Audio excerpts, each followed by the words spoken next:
Welcome to AlphaISM Radio. I am your guest host, Bunkei. You tuned in for a very, very, very, very boring show. I don't know why the fuck I'm doing this, but I'm a glutton for punishment. What can I say?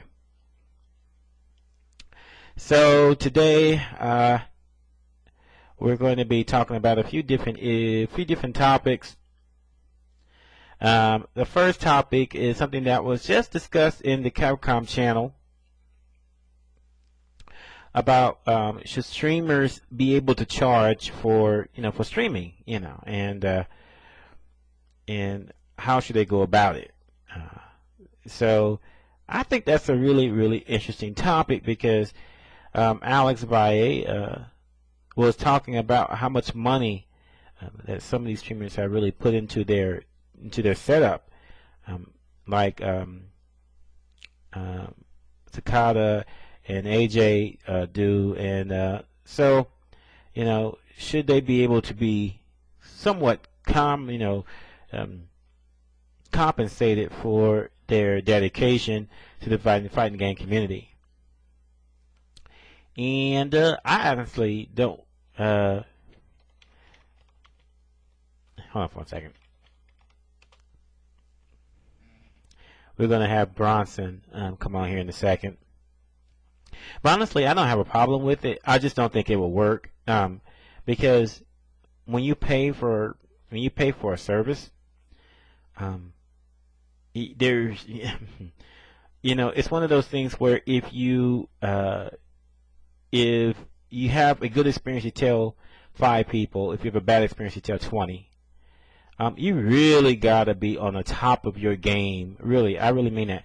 You really gotta be on the top of your game to really think about charging for streams, because the fact of the matter is, some of these streams are just random get-togethers, and it's hard to ask people, especially in an economy like this, to part with their money over a weekly event. I mean, it has to be something pretty damn special if someone's going to come out of their pocket to watch it. All right. I am on Skype. I don't know what the hell he's talking about.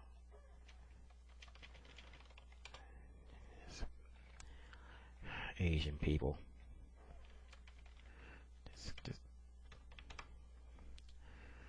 They can invent marvelous technology, but they can't figure out a simple instant messaging program. Okay, but anyway, yeah, I mean, what I was saying, like if it's a weekly Rambat or just a weekly get together, I don't know if that's really, can you really charge people for that? I mean, it has to be something really, really hype, like a grudge match or something, like something that. Hey, what's up? Hey, what's up, man? How you doing? I'm doing good. I was just saying that if a streamer is going to charge for their streaming, then the event that they're streaming, it's got to be pretty damn special. It does. So, it really does.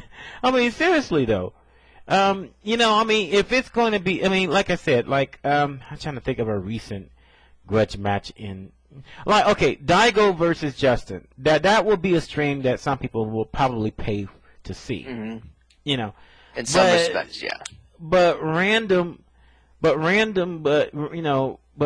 matches, or even organized matches every week, get-togethers. I don't know if that's really, if that's really going to be something to really think that you can charge people over. I understand that. They especially like mentioned before with Okada and AJ, they put a lot of money into this equipment, that they buy, but it's a hobby though. Sure. And it's an expensive hobby. I mean, I play the violin, and the violin I have, $2,000, but that's not even a professional violin. It's an intermediate. The professional violin one is $8,000, and even then, that's not like world professional. I mean, that's just a good violin that I can take into the studio and record something with. And yeah. I mean, I don't expect people to, even if people who happen to like what I play on the radio from time to time, I don't really expect people to donate for that, And I understand that they are doing something for the community, and that should be, that is something that is worth, that is worth mentioning. I really, really like the fact that there are streams going on almost all the time, because it makes the world a smaller place. It makes it a lot easier to get more access. Yeah, it's sharing information.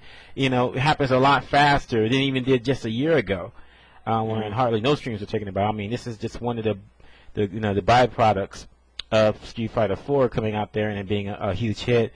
And Devastation. I think Devastation. Wait a minute. What the fuck? Why do I gotta be charged $100 per minute to watch a fucking shitty Ustream? Fuck you, Reno. You piece of shit. Damn. The hell's wrong with you salty bastard?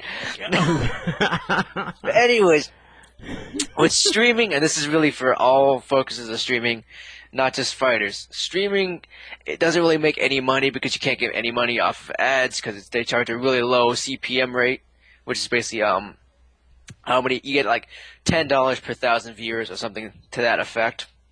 But that's not enough, obviously, because otherwise you have to get like 10,000 viewers to make any sort of money. It's a mess.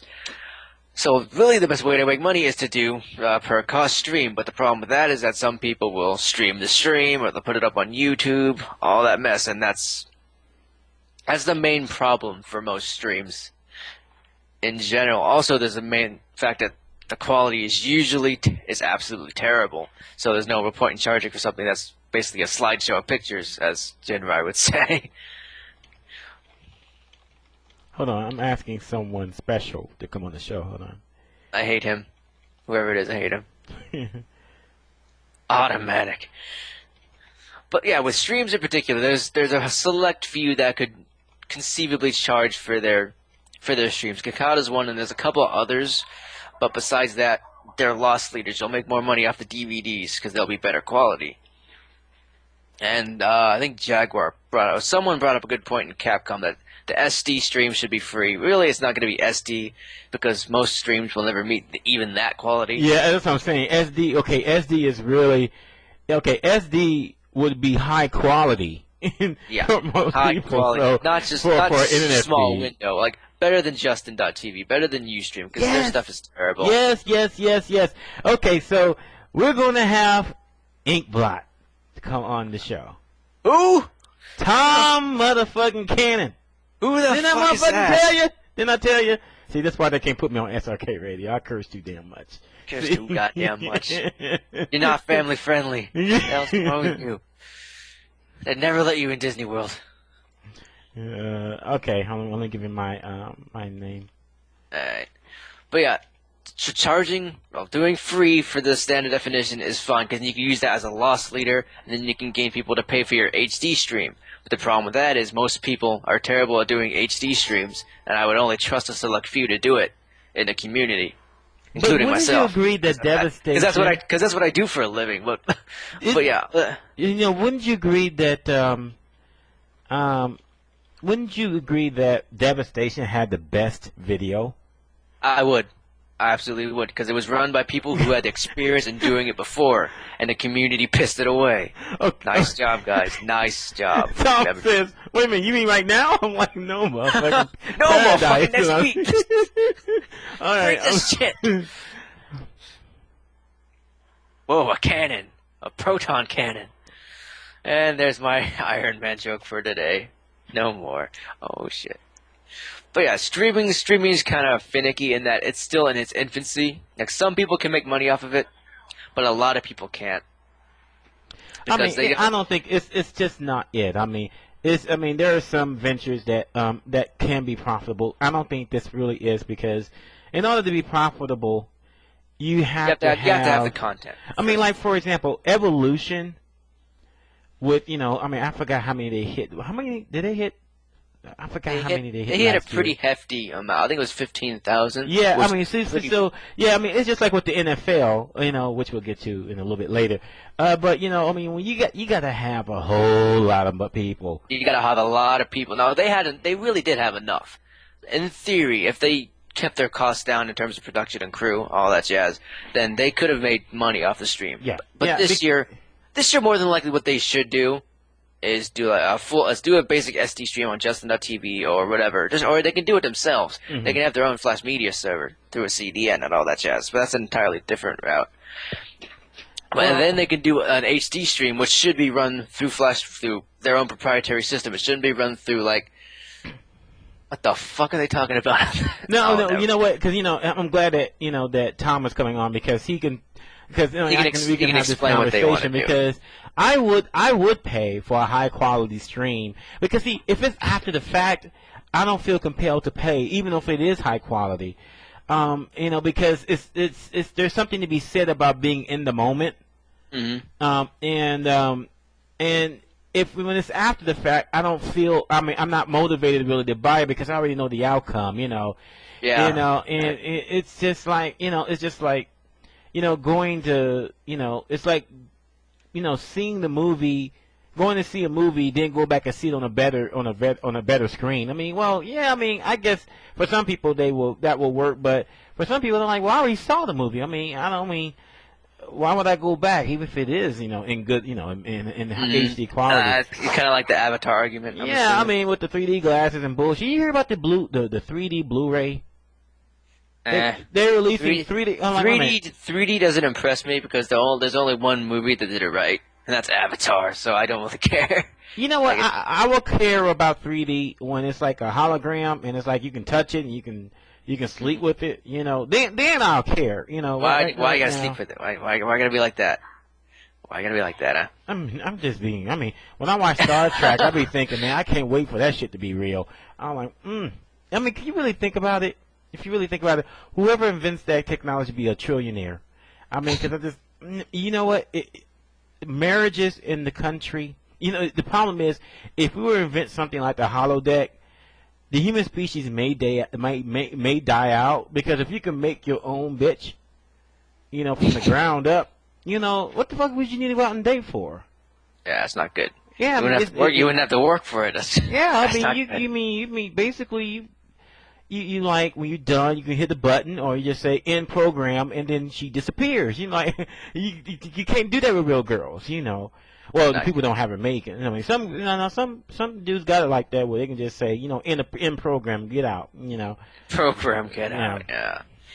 Aye. But I mean, seriously. But going back to I mean, yeah, I believe that Devastation had the best stream and everything, even with the hiccups and everything. But man, I'm like, I don't know. There's like fucking hiccups. There's like a couple seconds. There's some basic bugs. I mean, whatever. You got it. That's not a big issue, especially with streaming, especially the way it was run. That was a pretty choice stream. Just in general. I have a bad taste in my mouth about that whole thing. Oh, by the way, I'm sorry. I just remembered something. Okay, they announced the games last night, and I came in and work real late. Okay, the Street Fighter 4 Ladies Tournament, that is a joke, right?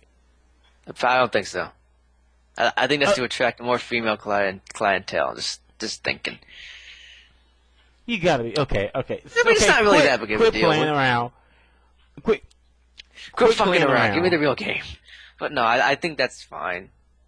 I really do.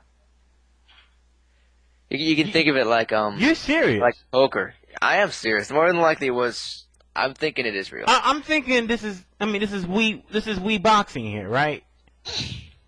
No, it's Wii tennis. Yes.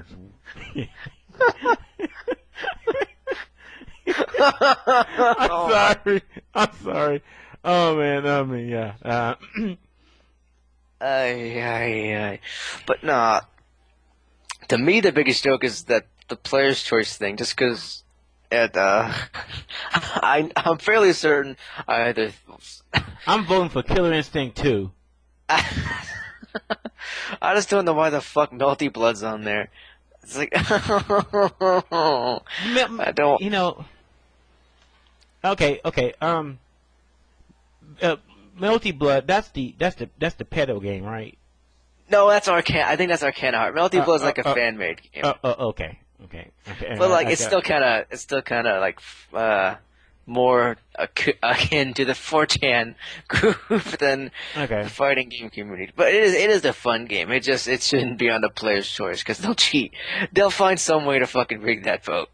Because it's not like Wiz is a mastermind when it comes to security or anything. I'm fairly certain he'll be caught. But yeah, I think either Third Strike or Marvel will win. I really hope CVS2 doesn't win.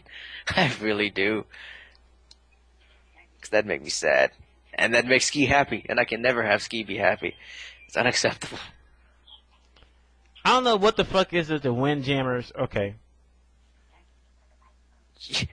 Yo, Bunkei, your show is a joke. I want to hang out. It wouldn't be the first time someone said that, if. Getting DSP flashbacks. Yeah. No, I said no. No. Gotcha, bitch. Gotcha. Yeah. God damn it, Worms. But yeah, with just back on the streaming topic thing, it's really not. It can't be a full business model by itself. You have to have other aspects of a business with it, or you have to have like hours and hours of content to justify your subscription. Because like $15 for a stream is too high. Like the sweet spot is usually around $5 to $10, depending on your event. You know what? For $15, Kino's girlfriend baby dancing half naked up there on that pool table before I'm sorry. I really, Kino. I don't know you do, but I mean, I have nothing against you and everything, and I'm sorry for talking about your girlfriend, but after all, she is the only hot female that I constantly see on any of the streams. So, you know, I mean, and believe me, your girlfriend is, it's a refreshing, something to look refreshing to look at. I mean, when you got the likes of Star Slayer. Come on, What the hell? Work with me now. I mean, come on, man. Star Slayer. Hate more, why don't you? Ice Slayer, more like. But, I mean. Really? You're gonna go with that? That's the one you're gonna go with? You're gonna go with fucking Ice? Oh, I mean, come on. I heard about Star Slayer, but then I said, okay, it's like, I never seen her. And then I saw her and I go, holy. Oh, shit. Holy moly. I'm like, wow. Wow. No, sir. The first thing that popped in my head is the $5 billion question. God damn it. I mean, but, we don't. What the hell's wrong with you? No, we had to revisit that one, I mean, so. Terrible human being. I mean, so. Terrible. I guess we should be happy that she's fully female, although that remains to be proven. Yeah, but terrible human being. I know. I'm sorry. I do apologize out there.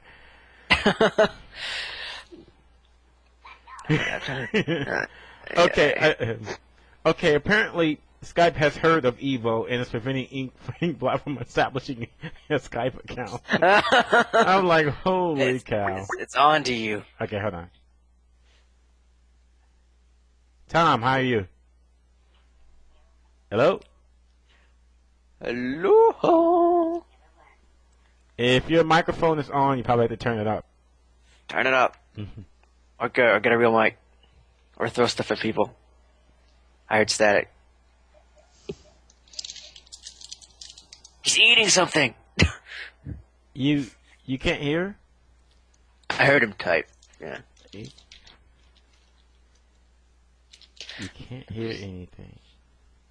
Tess, can you hear me now? Yeah, I can hear you. How you doing?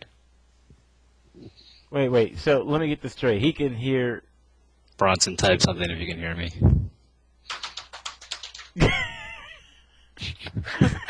Yay. I can't hear you.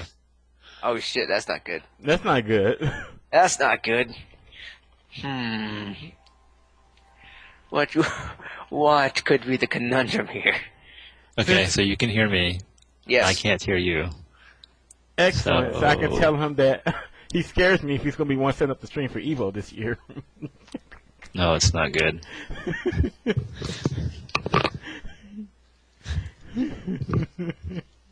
No. You asshole, man. You asshole. Oh, man. I win. Oh, man. The thing is, I can hear you guys like on the stream. Oh, it's because my speakers were turned on. Hold on. That was Shit. stupid. Let me turn off the stream.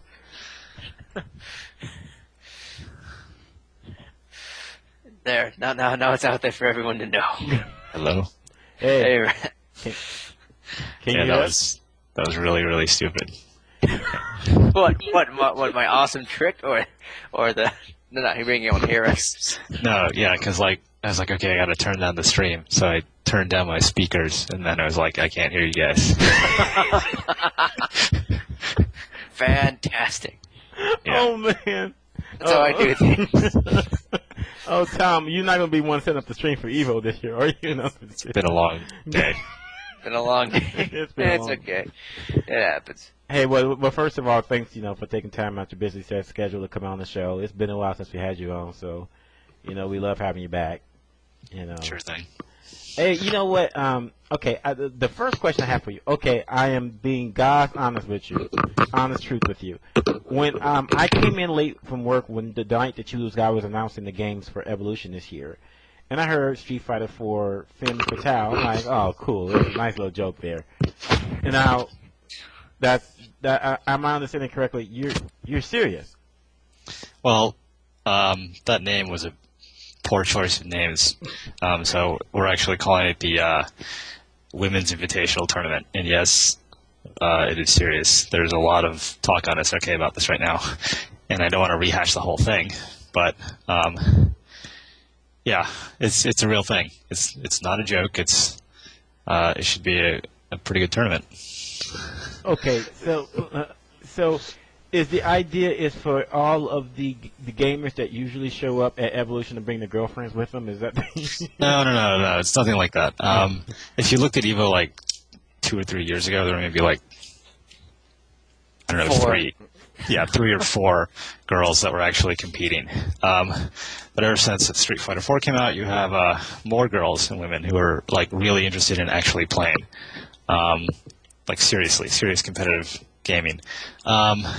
But we want to make it easier for them to get involved in the scene. And you're like, well, why are you giving women special help? They don't need special help. You could take that opinion, but there are a lot of things going on in the Street Fighter community that are not really friendly to women. Like in jokes and No. sex. I know. This is Impossible. right? Shocking. We're totally gender neutral. I don't know what you're talking about. Yeah, right. So, I mean, the point of the tournament is to raise awareness that, hey, look around. There are serious women gamers that are just like you. They just want to play the game competitively and have fun. And hopefully, start to change the tone. Because when you make asshole comments like that over and over and over again, it's one thing if you think like the room is 100% guys and you're just being, whatever, machismo guy. People do that. I understand, but if people can see that, that actually affects, that person who's sitting right next to you, who's like playing in the same tournament, then maybe we can improve people's behavior. And this is something that's not naive. This isn't something where we say, oh, there's a women's tournament and everybody's going to be an angel. But I want to start to try to change the tone, like I said. And this is something that if people are interested in doing it and people think that it's a good thing to have. Not every tournament, 100% men, especially, so one of the questions in the FAQ on SRK about this is, well, are you trying to bring women into tournaments? Well, not really. The fact is women are playing in tournaments, right? And it used to be 4, and now with this, it'll be more. And are you just going to, let this shit go on and have these people feel, basically really bad about being in the FGC, or do you want to try to make it a little bit more hospitable so that they can feel, fully embraced like all the guy players. So am I guessing correctly that there's probably going to be some strict penalties for anybody there that's that happens to be in a tournament if they start harassing these women, or because the thing that worries me about a tournament like this is that come on, you have a bunch of men all cramped in one room and watching ladies playing, the temptation is to start saying stuff and everything. do you it's just, you might have a hell of a time trying to keep that, try to keep it mature. Well, I don't know how I to mean, put it. it's a good question, and people have brought that up. The thing about EVO is that we want to attract. EVO is for everyone. It's not just for our core demographic of 16 to 30-year-old men. We have and have had for a while had parents bring their kids to EVO. We've had, when we had Smash a couple of years back, there were some little kids playing EVO, 8 to 12 years old girls even were in the EVO pool. So it's always been important for us to have a fun, safe, hospitable environment. But I think we will make it sort of a point of emphasis for people not to, muck about. Basically try to screw up this event or any event, but this event in particular. Yeah. Because it's really core to what we do. We're not one of these super niche events where it's anymore. Exactly, anymore, right? We started out arcades, and then we started out sort of, when we were at Pomona, it was very much kind of a young men's thing, for sure. But it's not that way anymore. And we don't want it to be. We want it to be as big as it can be. We're going to not really tolerate any nonsense. Yeah, I mean, it really is taking more of the poker approach with the ladies tournament and whatnot, because they also have ladies tournaments and whatnot, but they also allow the ladies to compete in the normal tournaments, right? Or the all-encompassing tournament. So that's fine. It's not a bad idea, but I think the main concern you should have isn't really people trying to harass the girls. It's really people like me trying to cheat and get in the ladies tournament so we could win. Me. You know what? That's one thing that was crossing my mind. I'm like, I wonder how many people. I know a couple of people that will be actually crazy enough to try to cross-dress and come up there and say, "Hey, I'm here for the women's tournament." Hey, I'm here for the women's tournament.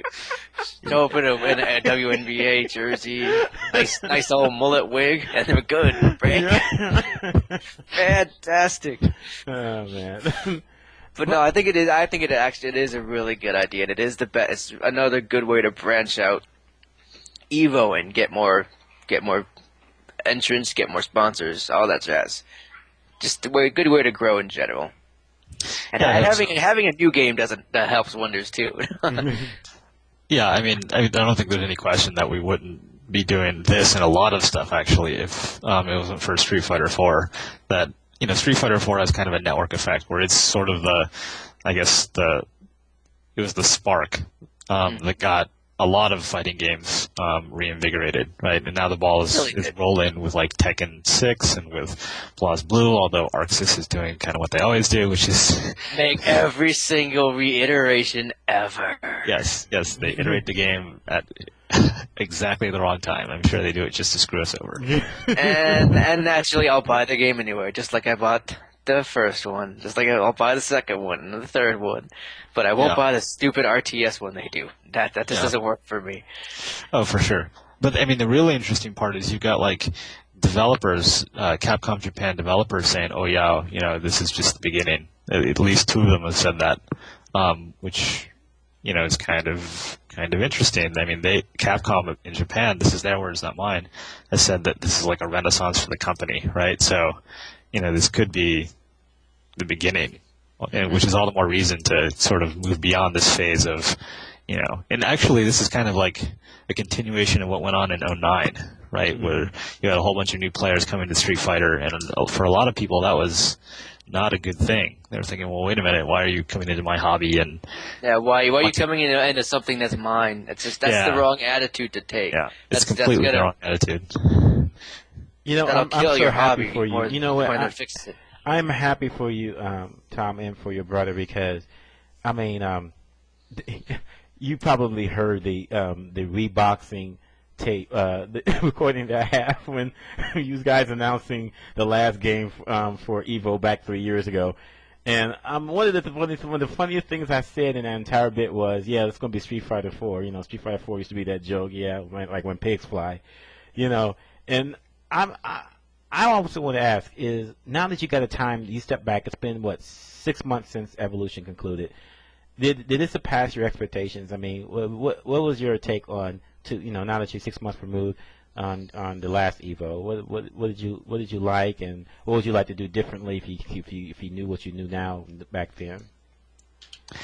Well, I think the thing I'm most proud of last year, and I say this every time, but full disclaimer, sort of the 4 people who make EVO happen are myself, Tony, Seth Killian, and Mr. Wizard, Joey Coyer. Those 4 guys put in we put in 8 months of solid preparation to make this thing happen. So I don't at all want to imply that it's me, but the thing that I guess that we're most proud of is that we actually did what we said we would do, which is we held a completely open Street Fighter 4 tournament, which was by far and away, the biggest, competitive gaming event certainly for console ever, right?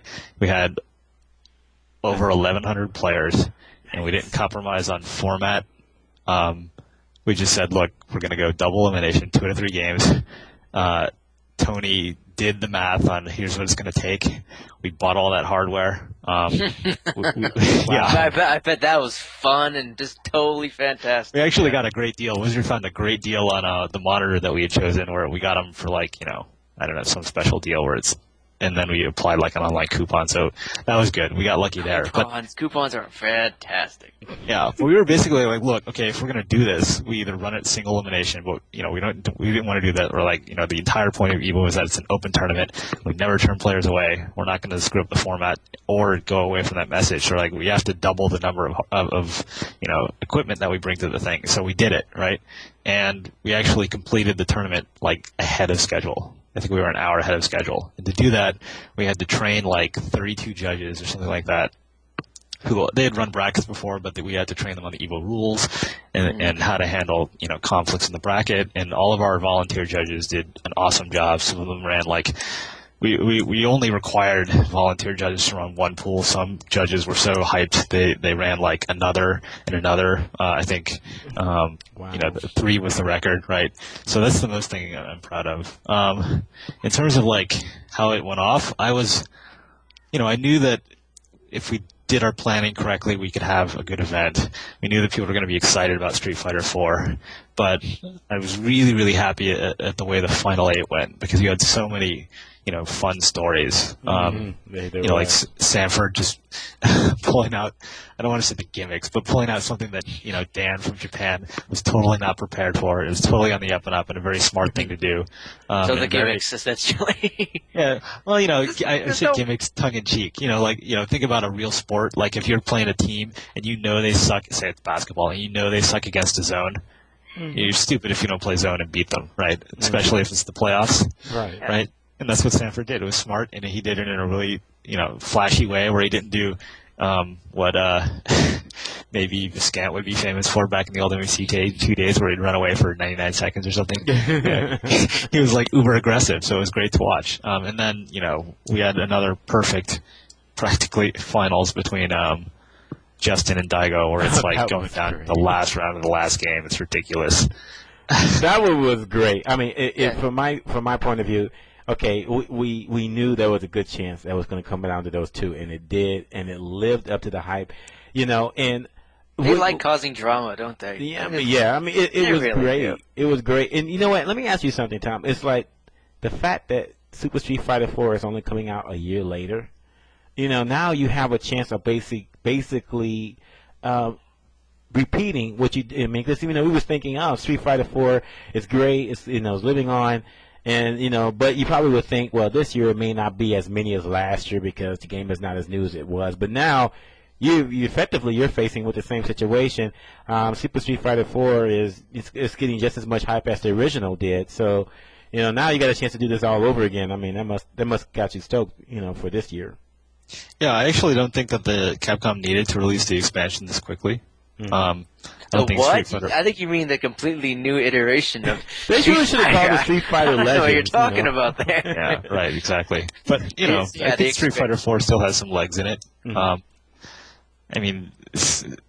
The thing about I guess last year was that there were so many first-time people, and so many people said that they had such a great time and weren't expecting it to be, quite as intense as it was, that they were going to come back and bring, their friends, that even if, half those people are full of shit, Mm-hmm. The other half would make up for that half, right? And so even without Super, we would have expected 2010 to be at least as big as 2009. And now, given that it's not only Super Street Fighter 4, but also Tekken 6. Oh yeah.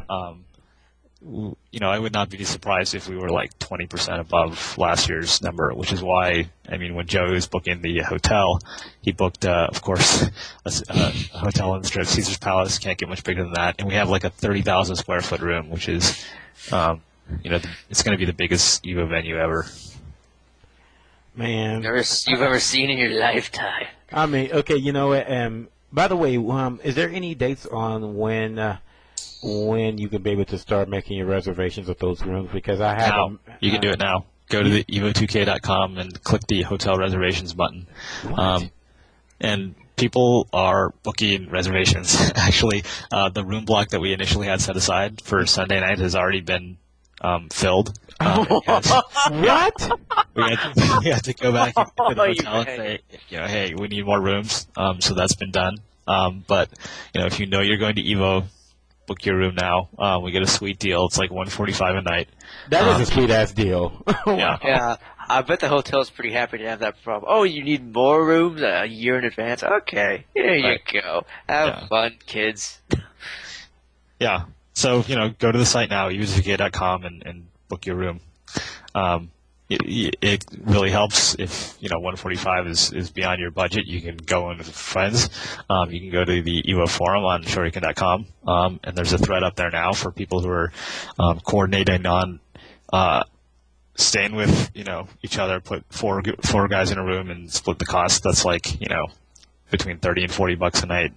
I think anyone can afford that. Yeah, that's sweet. Well, $145 a night. A 4-star hotel. That's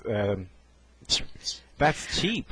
That's hella cheap. Just to compare, GVR was worth $145. Caesars is more. It's definitely worth that money just for the rooms. The rooms are good. They're real good. Caesar's Palace. For the people out there who don't know, I live in Vegas. Caesar Palace is one of the main attractions. Because most people know who Celine Dion was. Was. But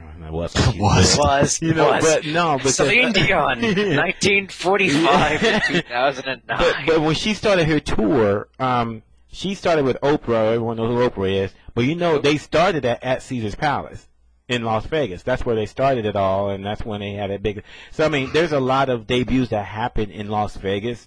At Caesar's Palace. So when I heard that you guys was using it, I'm like, oh my gosh, I'm really stoked, and I can't even go. Just one of the unfortunate things of being at the lower end of the totem pole when it comes to seniority. But I'll be there streaming and everything. You know what? One thing I wanted to ask you, hey, this is going to be the first. It's a good chance that when EVO comes around, that there won't be an arcade release in Japan. Do you think that will affect, perhaps the Japanese coming over and competing the game, or what are your thoughts about no arcade release possibly for Super Street Fighter 4? Do you think does it matter at all, or do you think it matters a whole lot, or what's your take? I'm sure it matters a lot in Japan. I don't think it affects. It doesn't affect the U.S. I think hardly at all. It probably affects Arcade Infinity. Sorry, guys. But they set even those guys are setting up consoles, right, for special events. So, it's consoles. Sorry, arcades are dead. I don't like it, but it's the truth. I don't think it'll affect Japanese attendance at EVO too much because I'm pretty sure that God's Garden tournaments use they use consoles, right? So they're going to have the consoles there. They're going to get the game. I'm positive that they're not going to play it as much as if it was on arcade. But I think I don't think it'll affect anyone's decision to come to EVO. The guys who are going to come to EVO would come whether or not it was Super or SF4. You know what? I was thinking about that. Do you think that Japan is slowly on its way to the same fate that the United States arcades went? Do you think that it's starting to go on a decline, and we're going to see them migrate towards the consoles like we did 15 years ago? What do you think? I don't know. I don't know nearly enough about Japan to answer that question. Mm-hmm. I'm actually really surprised, though, that Capcom isn't releasing Super in arcade. I mean, there must be some business reason for that, but it seems strange. It can't be like it's not technically expensive to do because they develop on PC anyway, and they have sort of this cross-platform way where they write the game for their platform, and then they have then they can blast it down to Xbox or PC or whatever way they want. Yeah. Yeah, exactly. So I mean, they can do it. There's got to be some reason that we just don't understand their business enough for why they're not doing it. It might be that maybe they want to make all the money on the console games and then release it in arcade after everyone's bought the game or something crazy like that. Yeah, who knows? I was just thinking about that because if I understand it correctly, Super Street Fighter 4 is still now on the same hardware as the original Street Fighter 4, and I just thought that all they would need to do is buy another hard drive. I thought that was pretty much the extent of it, that they can keep the existing one. Maybe it has something, I don't know, it maybe has something to do with the fact that maybe they're trying to really get the Japanese player base to really focus on console, because it looks like they're hesitant to jump on console when it comes to fighting games, as opposed to arcade. So maybe this is their way of trying to get people to nudge them through that way, Okay, well that's cool. I mean, and by the way, I took a look at the game lineup, and I like the lineup a lot.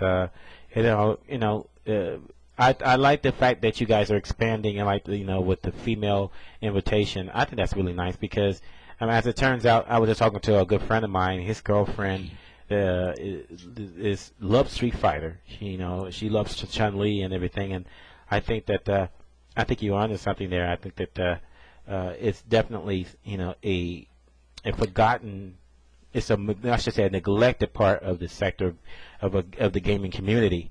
No one really pays attention. I mean, there's no real. I mean, of course, there's no reason why a female cannot achieve, the same amount of success that a male can at a fighting game. I mean, it's not like it relies on testosterone or anything. So, that's what I'm looking for. That that who's going to be that pioneer that forces their way into EVO, to the top 8. A female in top 8. That'd go crazy. That's what I'm hoping for. Eventually. Yeah. Well, this guy, I have no idea who he is. Roundabout on the forums actually has posted a lot of really insightful posts about sort of how chess. Evolved their women's scene, and chess is another game where, like you said, there's no inherent advantage that one gender has over another. And chess decided to, they were faced with the same question, and they decided to go with women's events in addition to their open events, because they really wanted for young girls to eventually have role models that they could look in the chess community and say, oh, here's, a tournament champion women chess player. So it's just a way of, and then, they would want to play chess. So, it's like I said, this is like a long, long process. And if it's successful at all, it could be that, because, the fact is, like Street Fighter and most fighting games, maybe all fighting games, are designed with men in mind, right? Mm-hmm. So we're the target audience. We're probably going to be more interested in these games than girls if you just did a random poll, for sure. We know that's the case, right? Mm-hmm. But I guess the point is that for anyone who is interested in playing, you don't want to have the environment we have today where, just because they're a girl, people automatically assume they're a joke, or they're constantly subject to, the kind of just nasty little comments that people aren't being, I think, most people aren't being mean. Mm-hmm. They're not trying to hurt anyone's feelings. They just don't understand the effect that their comments have. They're just being insensitive, right? They're socially retarded, as it were. Yeah. Punk. I'm looking at you here, punk. It's something that is interesting though, because if I'm right, even if this goes out and there's a large turnout for the female invitational, then you will hope that they will form the nucleus of a new community for women for fighting. It's not a new community, right? It should still be all the same community. It's just like, when you were growing up in school or something, it was probably really easy to make fun of handicapped kids or whatever, unless there was a handicapped kid in your class, right? Then it probably was a little harder. Well, okay, grade school is a little different because everyone's a dick as a third grader or whatever. It's probably, you're probably more likely to make fun of the kid, right? But if you have a conscience, If you have common decency, Yeah. that your parents are supposed to drop out on you. Yeah. That's how it works. But I think that I honestly think it'll be fine. I think that the community will show their true colors. I guess would be the most corny way of saying it.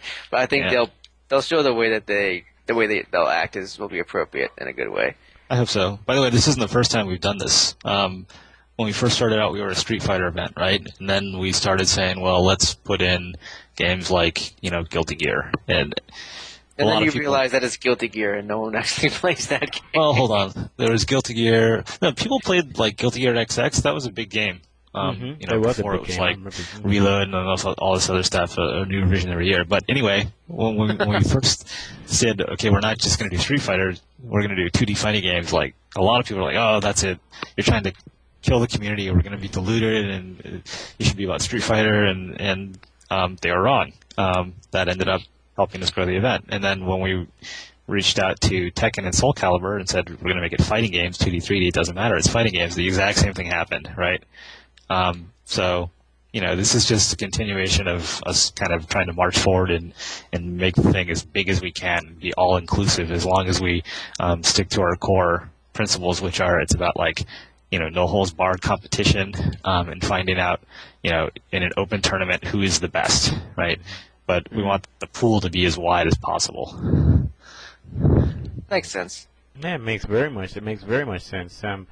What I meant though, I was thinking of a community within a community, because now, they will be able to meet each other, and then they can form their own little nucleus of women gamers, because after all, most of them, besides, a few of them with their boyfriends, they won't have anyone to talk about their interests with, they come up, one girl calls the other girl like, hey, what's up? Hey, I was just playing Street Fighter 4, did you realize you can FADC her bird kick? And she'd be like, what the fuck are you talking about? And it's like, and you get my text about Danny. I'm like, it's going to be a really awkward conversation for most girls because they won't have anyone to really talk about it besides their boyfriends. And then the boyfriends, they over talk about it and then they stop caring, So, at least they have a little community within a community. They're like, oh, okay, so, something for girls to talk about, And please stop doing your female voice. Yeah, please. Please don't. No more of that. No more. I get what you're saying. It helps to have people who are kind of, like you, have more similar interests, and that for sure that could help. Yeah. Yeah, I'm really excited because actually I think that it's going to be more successful than most people think it's going to be, and then we're going to be surprised, and we're going to find out that women are more vicious in competition than men are. I shit you not. Whenever I come from a family of card players, and we are a loving family until we play cards. All bets are off. People get their throats slit. They don't fuck around, And I'm like, women are very, very, very competitive. They hide it like they don't care, but really they're very, very competitive. So it's going to be some hype, even though that it may not be the most in depth or the most top tier matches we've seen. It's going to be hella competitive, and it's going to be interesting. I really can't wait to see it. I really can't. Hey, let me ask you a question though. So we were just talking about streaming earlier, and I want your take on it because you'll be streaming this year, thank goodness. What do you think about streamers charging for their services? Do you think that that's a good idea, bad idea, or just it depends on how it's implemented? What's your feeling on that? If you can produce a product that people are willing to pay for, go for it. But that's very, very difficult. Once you start charging for something, you have to deal with a whole lot of issues. You have to deal with, quality. Is it good enough quality for people to pay for? You have to deal all the Ustream issues or internet issues that may affect your stream are no longer your Ustream's fault or problem. Now that you're a problem. Someone's paid for your stream, and because a router went down, somewhere in Kansas, they get a shitty stream and they want a refund, what do you do, right? So say fuck no. Yeah, okay, so sure, you say fuck no, and then But you have to they tell explain their why. 100 friends and post on every message board that, you're ripping them off, and now you have no business, right? So Exactly. That's why I don't do that kind of stuff too often. I do streaming stuff, but I don't really say fuck off too often. I mean, to anyone who wants to try that, I say, good luck. Good luck. I mean, but I think this is true for anything. If you have something that is high quality, or it's not a scam. Unfortunately, there have been a lot of people who are especially running tournaments, and they're just straight up scams. Gutex. No, Gutex is not an example. I don't know what you're talking about.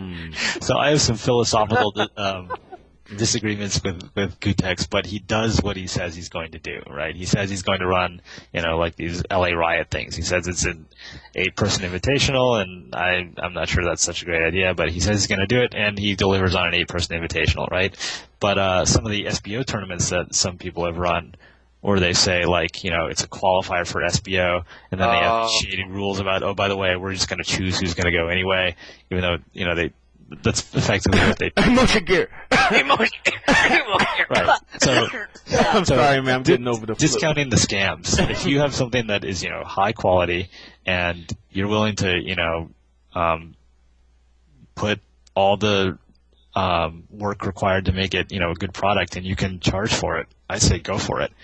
But it's a very difficult thing to do. And it's got to be worth your while too. You have to balance it out. Exactly. Which is why I always tell people, like, if you think you're going to make money running tournaments, think again. I mean, you may technically make money, but you can, like, mow lawns, and it would be more cost effective. Yeah, because I think people have the wrong conception about you guys, especially the newer people. Even when I first heard about you guys, I thought you guys were already millionaires. Honestly, I did. When I first heard about you guys, I'm like, oh yeah. I said, yeah. Don't they live in Beverly Hills? And didn't they buy Kobe's old jack? I mean, I thought that you guys were, well, but I mean, you guys work just like everybody else does. So I mean, I think it's important that people should know that you're not Mr. Moneybags. Yeah, I mean, there's kind of like the hobbyist aspect of what we're doing, and then there's the business as well. There are companies that are esports companies, and I think really the only successful one in the U.S. is MLG. Mm-hmm. And EVO is something in between, right? Where we're at a stage now where we have to run it like a business, or if we don't have that kind of rigor, we may just cease to exist because either we screw something up and the tournament is just a complete fiasco and no one comes back, or costs get out of control and now we just don't have enough money to run the next year, right? So there's a lot of discipline there, but we don't have anyone who's dedicated to the pure business side, the business development, things like that. So we're really running it for itself, right? The reason why we run an EVO is because we want to see big tournaments, right? Mm-hmm. It's not to make $1 million or anything like that. If we did do that, it would be you're kind of in the wrong business if you wanted. Yeah, I mean, you look at MLG and they got I'm sure they have tens of millions of dollars of investment capital, right? They got I think their last round was 50, but yeah, they got a hefty. 50 million? Wow, okay. Yeah, they got a hefty beast. Yeah. Yeah, and they have, I'm sure they have a CTO, and I'm sure they have, a marketing vice president. That's like a real freaking company. And if you want to do that, you need you need to have a strong vision and surround yourself by people who know what the fuck they're doing, right? Right. Or you got to know what you're doing. And none of us have business backgrounds. We don't have MBAs. We don't have, marketing backgrounds. What we know how to do is really execute on a tournament, right? So, right. That's what we do well. So we do it for fun, and try to, keep enough money around so that we can keep doing it year after year. I think that's something to be said, because there's something to be said about that, because one might ask, because once you do go that route where you start asking for investors and all of that, you lose control, because when you're using someone else's money, it's a whole new ball game, and I'm glad that you haven't gone that route, at least not yet, because I mean, the smaller you are, the less control you have. Now, once you have, 2 million people viewing your stream, then you have some leverage against investors. Be like, okay, now, hey, here's your money back. I'll go find another guy that'll give me the money, But if you're still in the building stage and you go out and try to get investors, you lose almost all the control, and I don't really want that, for Evolution, because I feel like that they're businessmen, but then it's the exact opposite of what you guys are talking about. You know how to run tournaments.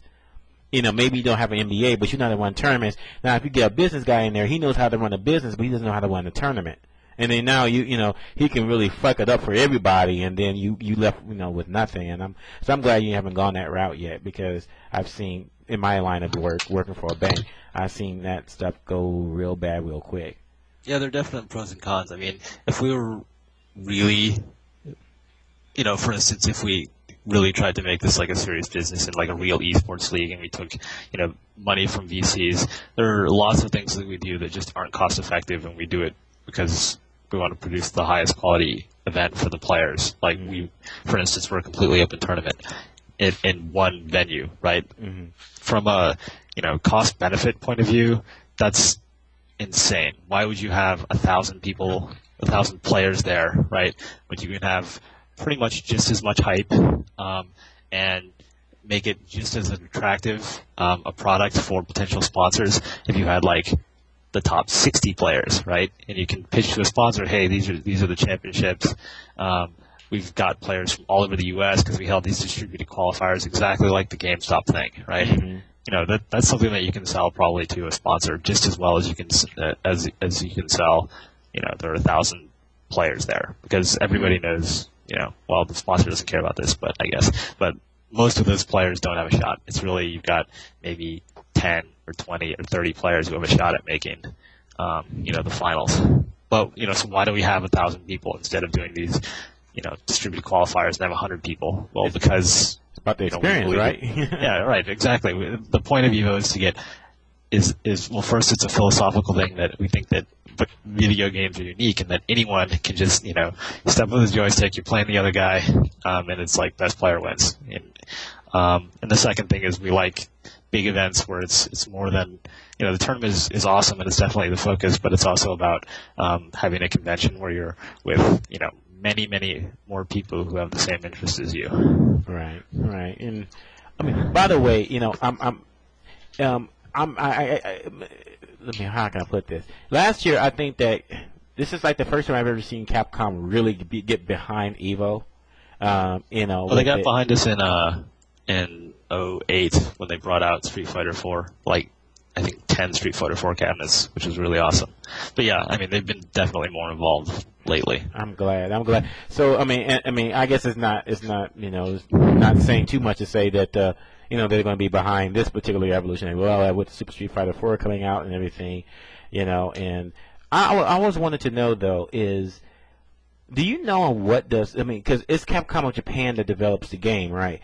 Do you know what, how, do you know how have their opinions changed at all about using your brother's GGPO program at all? Because, everyone knows how GGPO is so great, and I know it's your brother's project, but at the same time though, I was hoping that about this time now, we've really shown that it's really a great system to work with. And I know that you don't want to fix what's broken. I mean, Street Fighter 4 is so popular, did so well last year, but this would just put it over the top. Have you heard anything about them being more open to using GGPO, and even if it's not going to be for Super Street Fighter 4, but maybe in their next revision, Super 4 Turbo?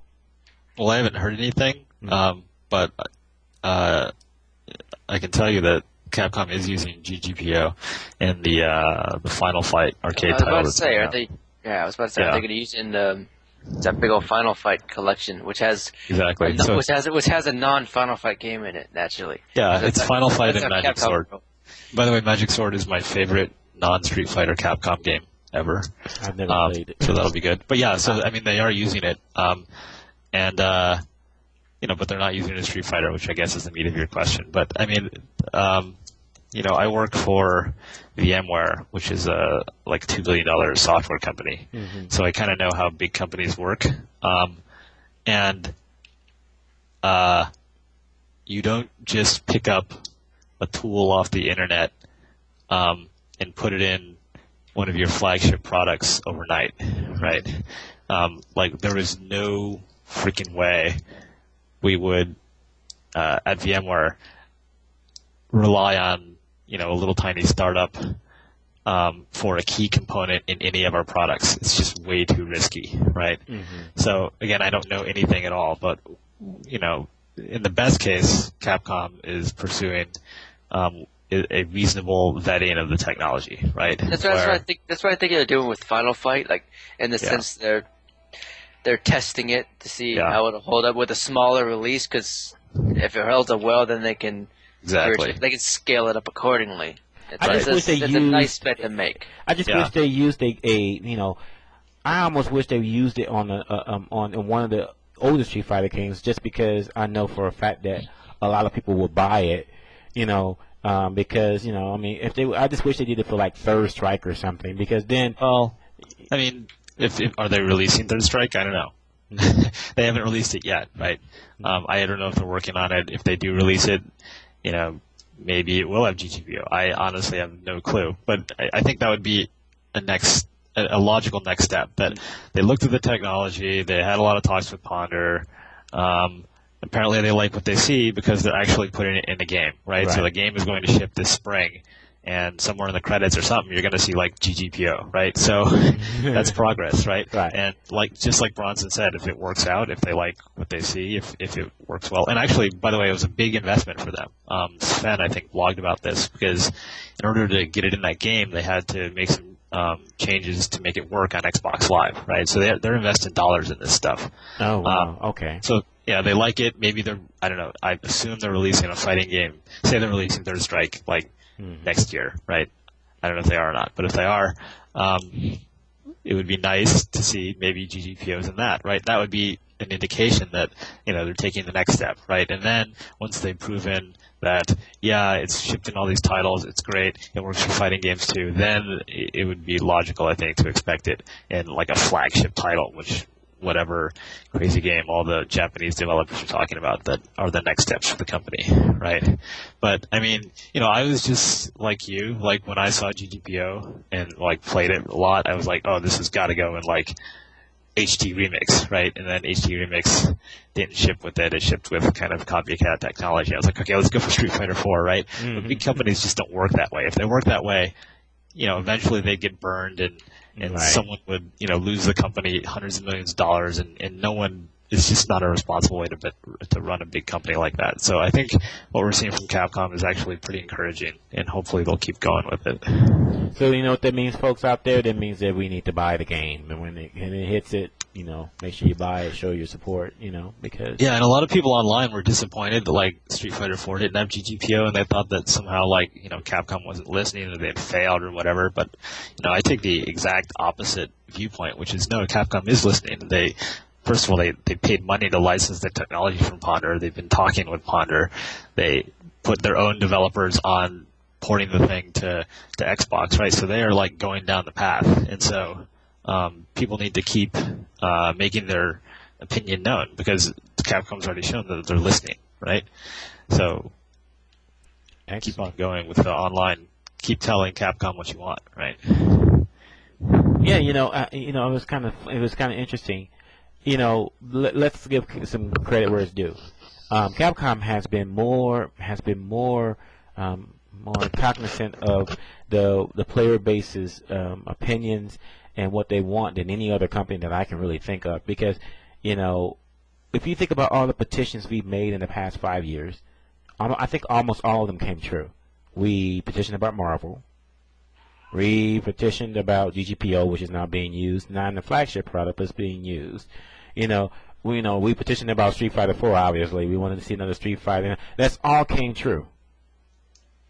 So You know, I mean, that's and then we petitioned about Marvel, which anybody can see. I mean, it looks like it's going to happen. I mean, obviously there's been no announcements, but it's hard to believe that that Marvel has. I mean, I know for a fact that they're very cognizant of what Capcom did with their games and how much fun they were compared to what EA has done with it, which is nothing. I mean, they really didn't do very much with the license. So. They made some pretty bad titles, yeah. Yeah, I mean, and with TVC, Tatsunoko versus Capcom, that's really a niche, really, isn't it? I mean, because I don't even think Capcom really thought that game was going to be really huge, but it seemed like it's a test bed for what they're ultimately going to bring out for the future. I mean, what you were alluding to earlier, Tom, about the future games that they're looking for. I mean, I can't imagine them taking all that time and money and development and put it into Tatsunoko versus Capcom and then don't use it for anything else. Exactly. They developed a system that looks relatively similar to the Marvel engine, just done in 3D, and they use it on a niche Japanese title. More like they're using that Japanese title as a tune-up for another bigger game, bigger crossover game. Totally. It just makes sense because they wouldn't have put that much development cost into it without having something else in mind. Same thing with the Street Fighter 4 engine. There's going to be a bunch of games built off that engine, a bunch of fighting games. Then that's just going to come down the pipe in the next 2 or 3 years. It's going to be fun. It's just how it works. They wouldn't do it without. They just wouldn't do it without having more in mind than just one game, one way to make profit. They've got multiple ways. And by the way, Keith had something interesting. Fuck Keith. TVC on if they ever do believe it, bring it to Xbox Live. That would be a nice if they want to put it up in the flagship title, but not the flagship title. That'd be Street Fighter. If they want to put it into another game, TVC would be a great candidate, I think, for use of that, something like that. GGPO? Mm-hmm. Oh, they're not going to do that because, well, I'm just guessing, but Sven said they had to port it to 360. Mm-hmm. What are they going to port it to Wii to? Yeah. They're not going to do it for TVC, right? No. Yeah. Oh. But no, Maybe I don't think they'll do the first Tatsunoko versus Capcom on Xbox Live. I think if they make a second one, then they will. Like, if the Wii version does well here, and I think it will, because people are pretty hyped about it. Man, I just can't believe that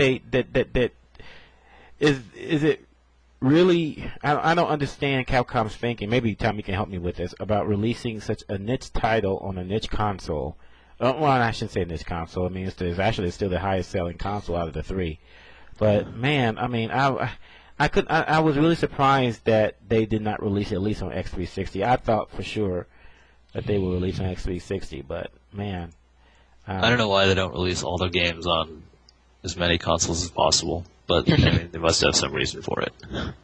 Yeah, man, because I would love to buy TVC, but buying a game system, a new game system for one game, that's asking a lot. That's what I do. I do it all the time, and then I sell it, and then I buy it again. It works out great. I gotta wait for my Bank of America stock to go back up. Yeah, I mean, I understand what you're saying. I really do thank you for your perspective on that because, the way that you're explaining it makes perfect sense. And then we just need to be patient and we need to be resilient and to be, and of course, be tenacious about it. I am stoked about Evolution 2010, and I'm sad I won't be able to go again, But one thing I do want... Oh, hold on for 1 sec. There's someone calling. Hello? Who's this? Yeah, it's Atomic. Sorry, man, my VLC died, so it is the only way I can listen to the radio. So you came here just to listen, not to talk? Apparently. Okay. He's not talking anymore. Hey, I wanted to ask you something else about Evolution for 2010.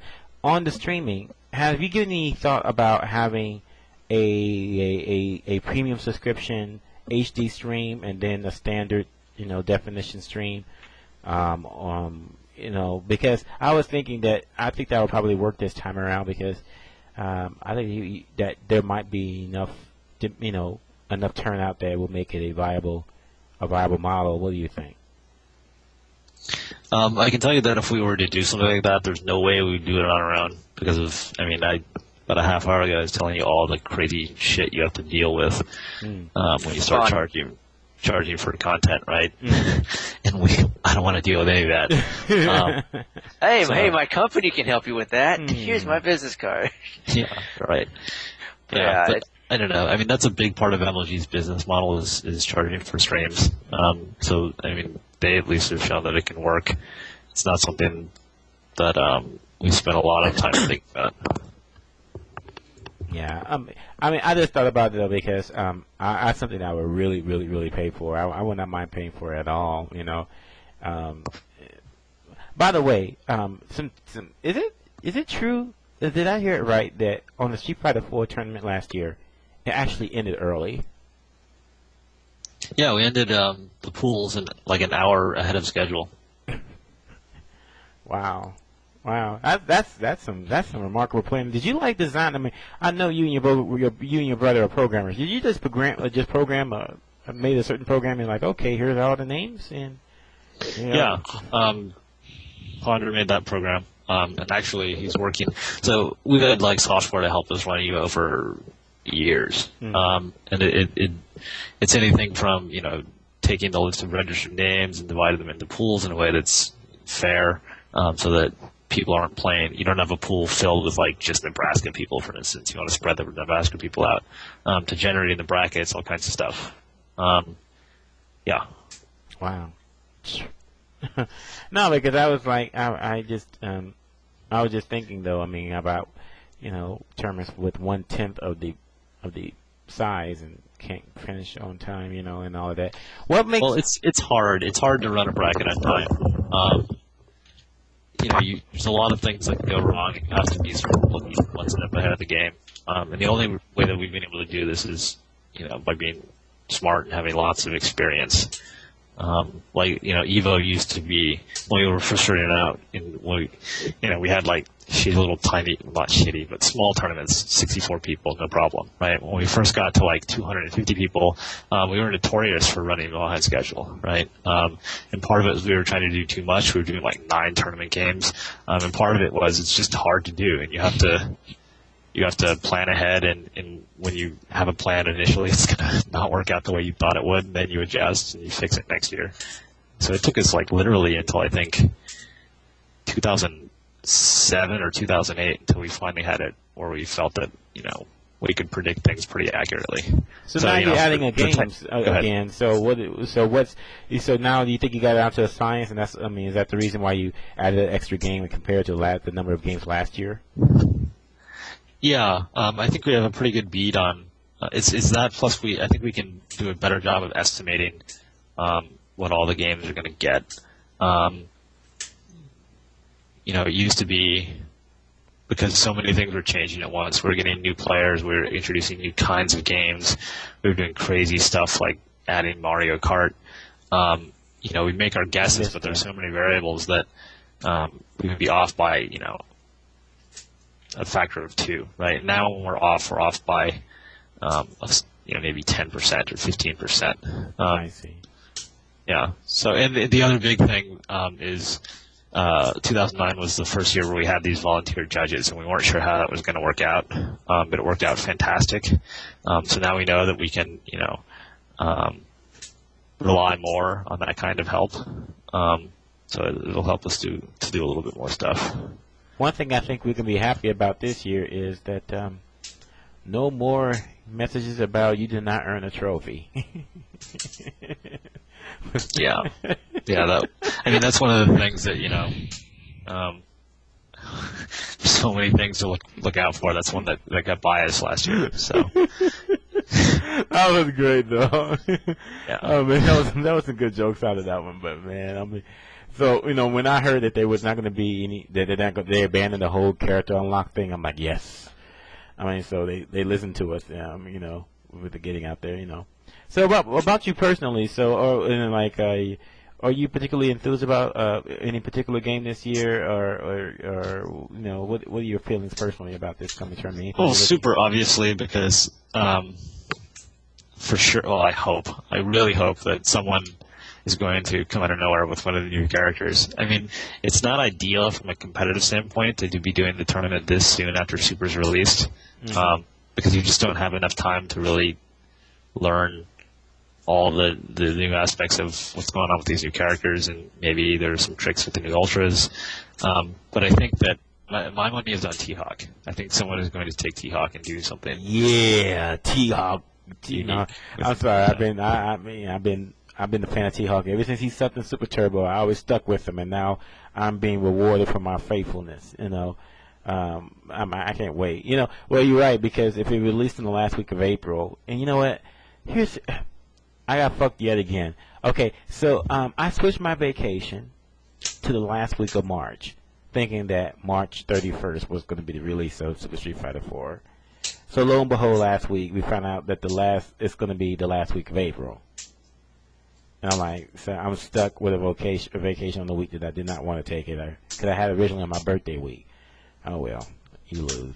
I lose. So, oh well. I mean, that's life for you. But I mean, I can't wait. You right? Well, I mean, it's going to be 2 months, right? Because it's the first week of July, right? For 2010, right? Let's see. What is it? Oh man, not good. Yeah, second week. That's not good. Second week of July. That's close to my 21st birthday. Congratulations, happy early birthday. Man. I was actually going to go to Vegas for my 21st birthday. Maybe go a little earlier. Intriguing. I'll think about that. Anyways, I'll be right back. Wait, I'm asking a question. This is something that's not even related, but I'm hearing conflicting. Is VMware free?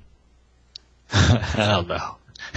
No, we have some free products, but most of our products are for money. Okay. Money. Cash and money. Rubles, as it were. Someone just says, oh, just go download it. And then I go on the site, and it's like $200 million. I'm going, okay. I said, is there a demo I'm missing? Or, I mean, what am I missing? You know, no, okay, well, that answers that. I mean, okay. Because I was interested in dabbling with Linux and all of that, you know, just to learn more about, you know, how to, you know, use it. But I mean, there are plenty of free virtualization products out there, like open source ones and whatnot. So if you want to screw around with Linux on Windows or something, you could either use VMware Server, which is our free product. So go on the VMware website and look for VMware Server. Or another free one is called VirtualBox. That's by Sun. Oh, Sun Microsystems. The Oracle, yeah. So okay, so VMware, it's not like, you know, some of those other sites where the free product is like hidden on the site, and it's like, you know, it's like you have to go search and search and search. And is it right there? I don't know. I haven't been. I just found it. Yeah, you just found it. Okay. Happy birthday. It's easy. It's cake. It's easy. Okay. You know, I'm gonna check that out later because I just wanted to fool around with it. Man, you know what? One thing I wanted to mention though is, well, first of all, again, I mean, it's something that never gets old. But thank you for throwing yet another evolution. I really we used to always say that last year was the year, but actually when I talked to your brother, when we was talking earlier last year before evolution, he actually said that this year would actually be the year to go. He, you know, of course he was telling me when to go last year. Last year was great, but he says that 2010 actually would be, you know, it would be the year to go, would be the event. So, I mean, for the people out there that are listening right now, you know, if you can go. I mean, you know, the Canons have done everything but roll out the red carpet. Well, I think there are red carpet there, you know, so they even got that there. So you have no excuse. You know, I mean, it's second week of July, you know, prime vacation time, so no one should be in school at the time. So, you know, go out there and support you. I mean, we love it that people do stuff like this for the community. I mean, I can only imagine how.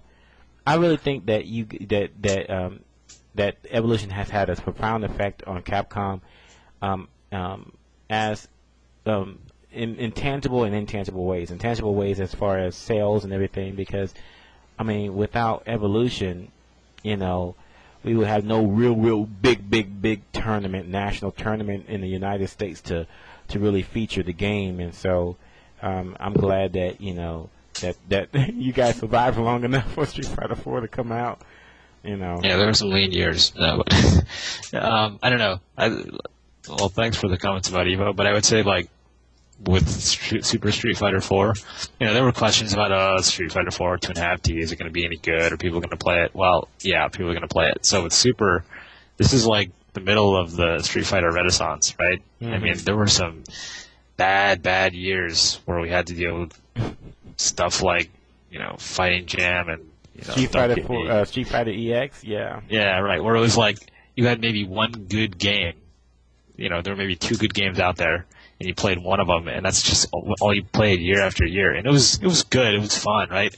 But like I said, this is kind of the renaissance. So if you're going to sit these next few years out, then I mean, why are you playing? Yeah, exactly. I was going to say this is, you know, it's kind of hard to remember that just I would say about 24 months ago, we didn't know anything about this. We thought that Street Fighter was still dead, you know, and now it turns out, oh my gosh, it's not dead. It's on the and I mean, I still kind of pinch myself to make sure I'm not dreaming, because I mean, shoot, what's next? Marvel 3, you know, and then here we go, next week they announce Marvel 3. So, I mean, but I'm glad that, you know, you guys are still around and everything. By the way, FMJ said that he would like to see you versus your brother first to 10 on the big screen. No, we both are really nothing that you want to look at. No. I played, the last year I played for seriously was 2003, right? So that's not that long ago. 6 years. I could, like, I think I went to Devastation, and I almost beat Flash Metroid. I should have beaten him, but I screwed up at the end. Sorry, Flash. You know I should have won. Dang. Fairness to Flash, he had no idea what to do against Chun-Li, but I should have beaten him. And then I won, like, you know, 2 or 3 games in the loser's bracket, and then I lost. So, in, like, a 100-person tournament, I tied for, like, something like, I don't know, 30th or something. So, you know, I know my way around Street Fighter still. I know what's going on, but I'm not a serious player, really. Oh, well, FMJ has a secondary suggestion, an EVO Core tournament with you, your brother, Wizard, and Seth, 4-man bracket. Yeah, I don't know. That would be fun if we did it in a game that made it clear that this was just a joke. You know, like Wii Boxing. Oh man! By the way, that was the best. That was the best joke in the last 5 years, man. I'm glad that, you know, Ski is probably listening right now. You know, Ski, thank you for giving us a laugh of the century, man, because I still can't. I can never get enough of it. I really can't. I listen to that almost every other day. You know, okay. I'm sorry. I had to do it. I'm sorry. Steve. Oh No, I'm sorry. Update every. See, Wizard going like off in. We can hear everything. There you go. No, I'm done. I'm done. It's Wii Boxing. Wii boxing, not Wii tennis. Wii boxing. Wii boxing. Oh my god. Wait. Hold on. This is I want to over. check those red. Oh, this right now. Yo, hold up. Yo, hold up. Fuck. Listen. Damn it. Did we spoil this 5 hours ago? Cole spoiled this 5 hours ago on the channel. I was bugging Not up, even man. lying. It was all Cole. Oh god. No, I'm done. I'm gone. Yo, I'll take Moonwalk over this. I'll take Moonwalk. It's fucking Wii. It's not even a real game. Gotta be a joke. Some fucking idiots taking home $25. Oh man. Profound sadness. There you go. Oh man, I'm sorry. I had to play that little. I had to play the little skit for. That was some good. That was good. That was real good. Man, I can never get up without that. Man. Was you there? Was you actually listening to the show when that happened? No. Oh, That's dang. the first time I've heard that one. Yeah, that was a priceless one, man. Shoot. Shoot, man. Let me think here. If I got any other. Is there anything I missed on Evolution 2010? Okay, I covered the stream. I covered the female tournament. She had covered the games and everything. By the way, do you have a preference on which game that you would like to see? The one that we're voting on. Is there a particular game that you would like to see? I'm not going to answer that question. Oh, damn. Come on, man. Which would be the dumbest thing ever, right? I know that someone's going to say that it's rigged. It's just the way that people work. But why would we say we're going to open it up for a vote and then rig it? We could have just picked that game in the first place, and no one would have. Because rigging it is fun. Also, Yeah. if Melty Blood wins, I'm going to suicide, because the game's just terrifying to me. No Melty Blood, ever. Ever. I mean, I've actually, what is Melty? Well, I think I know what it is. Is that like the schoolgirl game? One of the schoolgirl games where it's like. No, the schoolgirl game I think you're thinking is Arcana Heart. Melty Blood is it's a fan-made game, if memory serves. It was PC only. I don't know if they have I think, yeah, the one that's on choice thing is PS2. well, But it's fun. It's not. It shouldn't be winning the poll, and I really hope it isn't. I have a few suggestions based on that clip I just played. I think Kai mentioned Barbie Horse Adventures. Barbie Horse Adventures, Moonwalker. Michael Jackson, Moonwalker. I think someone mentioned Shaq Fu. Shaq Fu. And nobody mentioned Windjammers. Okay, So what the heck Windjammers is is dead. that? What the heck is that game? I'm sorry. What the heck is Windjammers? I have never heard of this game. It's like a frisbee tennis game. It's an old SNK game. Or like it's like Pong, but you play it with a frisbee, and your character has like special power-up moves where they can power up the frisbee and make it do like loops and shit. Interesting. Okay. I'd rather just Windjammer put Street sign. Countdown. Windjammer, boo. Boo. Man, I was just gonna ask if you have any personal. Wait, I gotta stop you. Hold on. I'm looking at Melty Blood on YouTube. People play this game? Oh no, that's not good, folks. When you hear him say that, That's not good. Melty Blood. Okay, no, it's Arcana Heart. Is this like Mugen or something? No, it's not Mugen. No. Tom, I think you might be offending some people when they. Oh man. Okay, so people go ahead and scratch off Melty Blood. that ain't going. That's not going in. Who ain't gonna let that win? There's this chick who's a maid with a broom. She beats you up with the broom. This is not serious. I think they replaced that game with they replaced Marvel with Melty Blood over at NEC because Marvel only had 5 people. Oh my god. Oh yeah.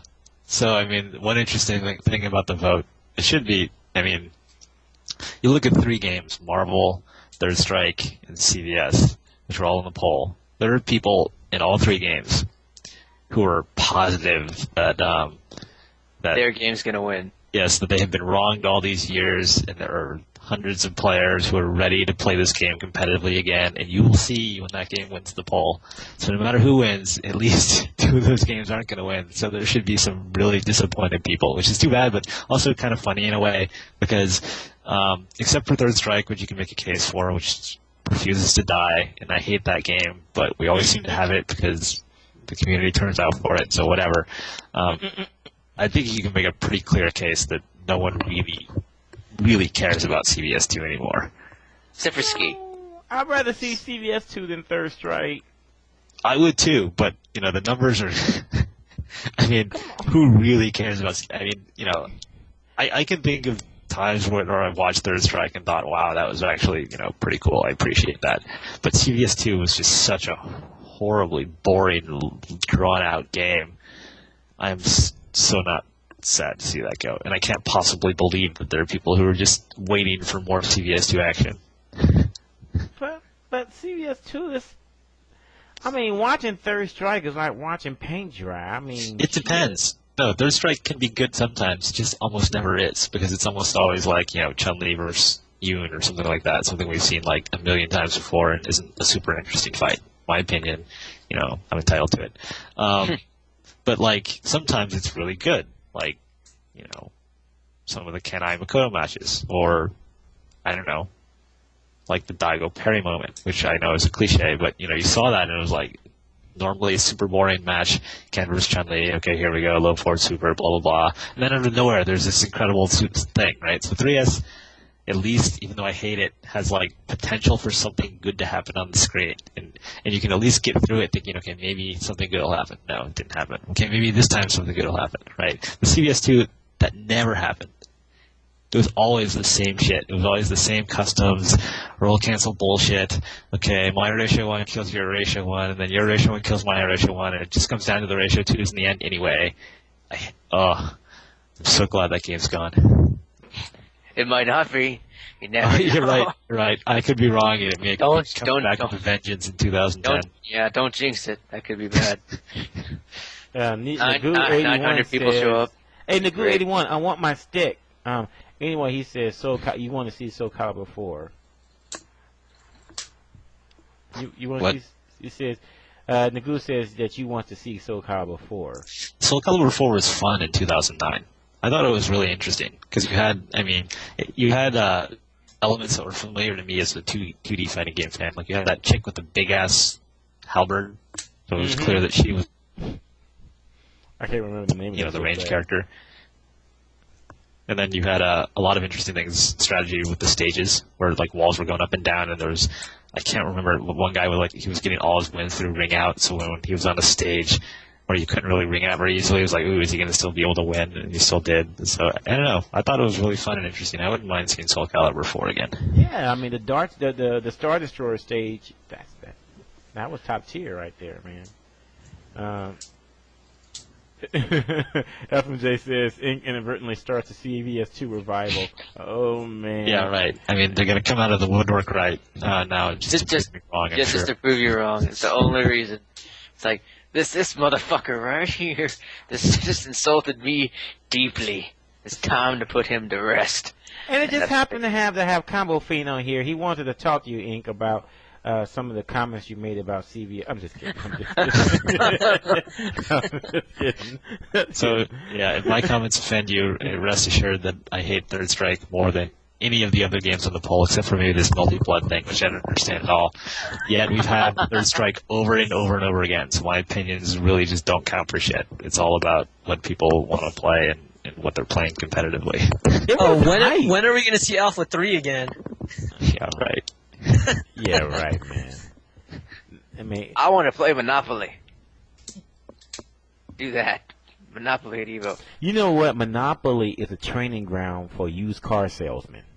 It really is. It really is. The way your family is with cards is the way my family is at Monopoly. They some shiesty people. I mean, come on, man. Okay, man, here. I'm going to give you $500. I'm going to give you all 4 of these railroads. All I want is James Place in Pennsylvania Avenue.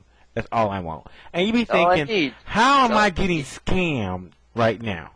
I'm like, and I that's why I hate the game, because I can't figure out what they do. And I always be like, sure, man, come on, yeah, I take the 4 railroads, and you can have. Then I realized he has a hotel that goes way around the corner.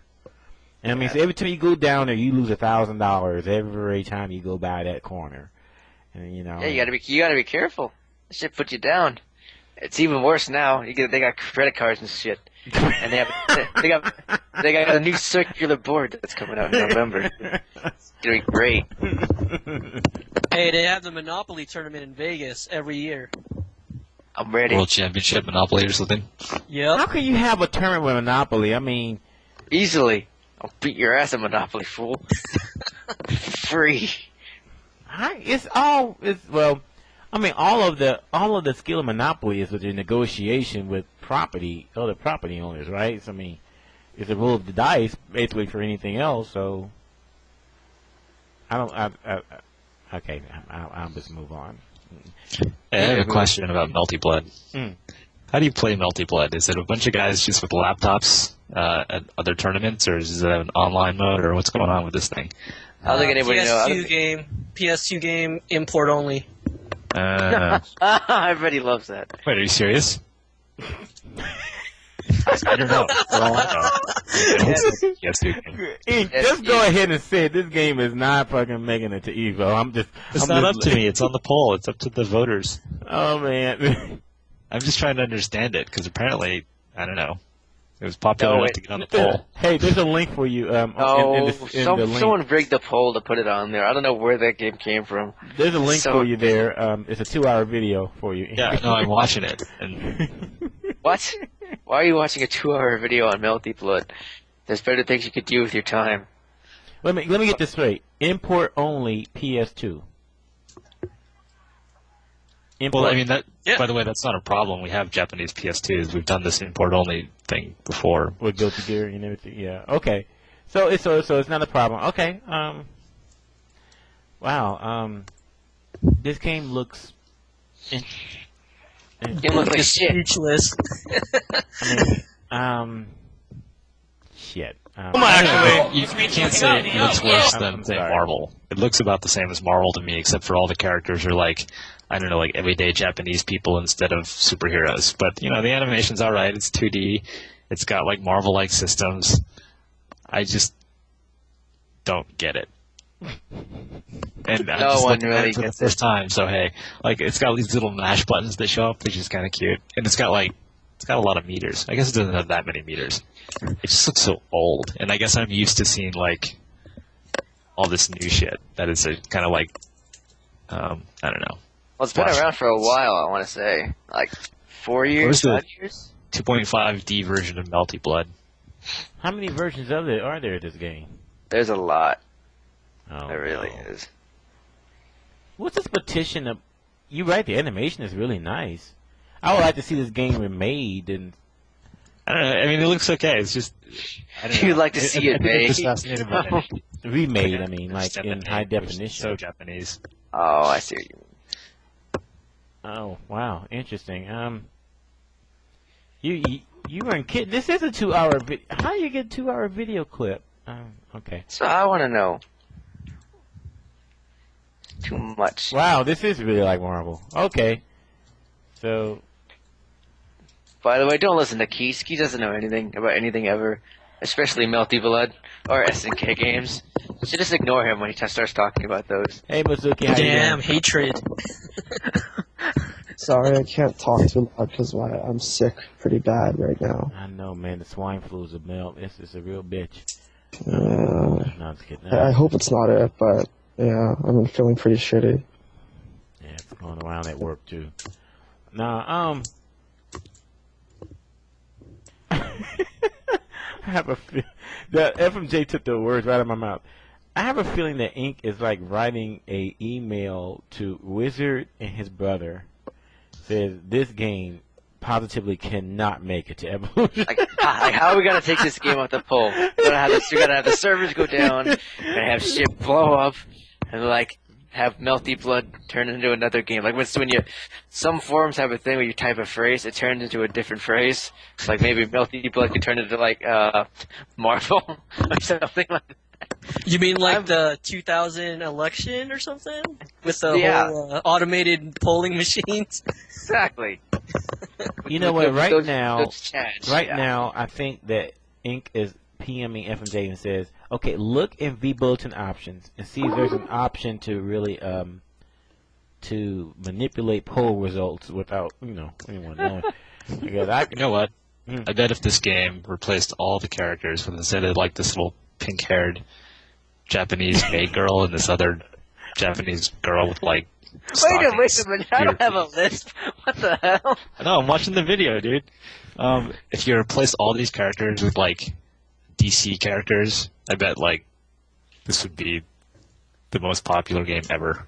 And you called it like whatever DC Universe Fighter or something and say that it was, that's like what I really want to see. I bet it would be the most popular thing ever. Because it looks like it's got a lot of crazy shit going on and complicated systems. But why are all the characters so I don't know, man. So Japanese. So Japanese, yes. I mean, okay, so here's my problem with Melty Blood, and this is based off of 5 minutes, so, and it's just my opinion, you don't like it, tough shit. It looks like a super hardcore fighter if, like, you're looking at what's going on the screen, but if you just look at, like, the characters and the graphics and the setting, it looks like one of those just crappy-ass games that you play at anime conventions, and I'm having a hard time reconciling these two things in my head. So, in other words, folks, this game is not making it to Evolution. No, it's not up to me. It's up to the poll. But you look at the game and you're like, this is a joke, right? And then you keep looking and you're like, wait a minute. This actually looks pretty cool. Oh. Like, are you watching this vid? No. Watch it. I am.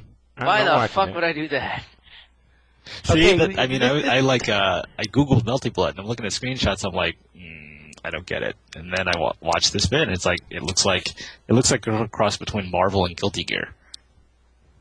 Well, I automatically hate anything is there something wrong with wearing modern clothing? Why is everybody in like Little House on the Prairie and this girl with the Freddy Krueger claws? See, I thought that was kind of cool. Claws. I just don't get like the chick with the broom, and I don't know. Well, she's cleaning a house. library. Hey, she's cleaning house. It is an arcade. She's cleaning house with the broom. It does have an arcade. Oh release. no! Hey, oh no! People who are cheating the poll, we know who you are. No. Oh, wow! This girl just came out with a ghost. Oh, wow. By the way, Chaos Dunk said that Melty Blood started out as a hentai game, which pretty much makes sense. That doesn't sound right. I think he's thinking of another game. I think. Yeah, you're thinking. Well. Oh no! I mean, because Arcana Heart, that's the pedo game, right? Arcana Heart is not the pedo game. I thought Big Bang Beat was based on a hentai or whatever. Yeah, Big Bang Beat was the one based off of a hentai, which is that shitty ass fucking piece of shit. There's a PSP game, the Fate something. I don't remember. No, he's saying that all the characters in the game are way older than they look. That's why they look like that. Which is true, because in Japanese games, in Japanese, girls always look 35 years younger than they actually are. So it's like the reverse. That's bullshit, Bunk. In Dead or Alive aren't like all the girls like this 14. girl just threw panties at the other girl. Okay, I believe this is a hentai game. Yeah, this girl just threw panties at the other girl like a projectile. What are you talking about? It's a slingshot. What are you talking about? That's not panties. That's a slingshot. No, she just opened up her chest. That's panties that she shoots. Hey, this is another fighting game with a plane in the background. Why do fighting games always have planes in the background? Oh no, that's not a plane. That's Battlefield. No. There's at like 9 minutes in. There's they're fighting on an airstrip, and there's Keats knows. It's Fate Unlimited Codes. Yeah. Oh, by the way, I'm saving Chaos says that he was not kidding, that the game really did start out as hentai, and that the girls are vampires, and that's why they're actually super old but just young looking because they don't age. Another fucking game with the vampires. I've had enough of vampires. We've never had that before. Fucking Twilight. This game really is Marvel, isn't it? Goodness. Well, there's more going on than that. Like, I still haven't figured out the gauge at the bottom. Oh, the gauges on the bottom is the meter, like super meter and stuff, and like EX meter. But why does it have a percentage that goes beyond 100? I have no fucking idea. This bitch just did a curtsy after she won. Wow. See, when it goes to a 200, then like you're in heat mode or Metal something. Gun 3 or one of those random. Like it depends on the different modes. There's 3 different modes for each character, and like the other modes have like different stuff. So like Crescent goes up to 300, and it goes to max, and then you can turn it to heat mode, which gains back your red life. Oh god, Phase the channel, everyone hide. Just think of it as like isms in Alpha 3. Yeah. You know, it'd be weird if secretly this is the greatest fighting game ever made of all time, but it's just hidden behind this really kind of dorky stupid. anime, stupid facade, but underneath it's like the best thing ever, which it could be. I mean, it's got like lots of systems, it's got chains, it's got interesting position stuff going on with dashes, and so it's got elements there. So maybe it is actually the best fighting game of all time. It's actually really good. You just don't pay attention to the characters. Who made this game, by the way, anyway? Well, Sega publishes it for the arcades, but it's like some random ass fucking company that does the making of the systems and stuff. Yeah, it's like French bet or something, and then like Ecole helps them or whatever. Wow, they walk so fast. Huh? And oh wow, just watch this nice cross-up. Oh. Girls should be fighting like this. I mean... How should they be fighting, Monk? With them brooms? So does everybody have a double jump? Some characters actually don't, unless they use like a certain normal. Like one character, which is the grappler, he can only double jump if he charges his C move. I see that you can combo into throws. It looks like you can. Yeah, only air throws, and some characters can combo into the command throws on the ground. I see. Intriguing. Interesting. Really. If this is the best looking game, if this is the best fighting game ever, then man. What, you seem disappointed, Bonk? I'm sorry. What's the problem? Preferably, you know, I plays like this adults in fighting games. Yeah. Plays this game? Crazy people. That's who plays it. I mean, is it like Guilty Gear, where most of the players who play it are sort of Melty Blood players, and they don't play, you know, like certainly Street Fighter? Or is there? Yeah, I don't think there's a lot of cross. Actually, other games too. Yeah. So, yeah. Yeah, so this game is not making it, folks. I'm sorry. If I have to rig the shit myself, I'm sorry. I can't see this on the big screen, man. This really... I don't see why really you say that when we shown, like, ST on the big screen. I mean, this looks better than ST graphically. Yeah, but gameplay-wise, it looks a lot like Guilty Gear and Marvel. So I mean, except for the fact that all the characters are little girls. Maybe that's what you're saying. Yeah, because I mean, I can't imagine it's on the big screen. I mean, and then the hotel manager comes by and just has to see it and like, what the fuck, man? I mean, well, the same thing could be said about Smash Brothers. Who the fuck wants to watch that on the big screen? Well, no. I mean, no. Smash Brothers is different because you're like, oh, that's Mario. Oh, that's Zelda. Oh, that's I mean.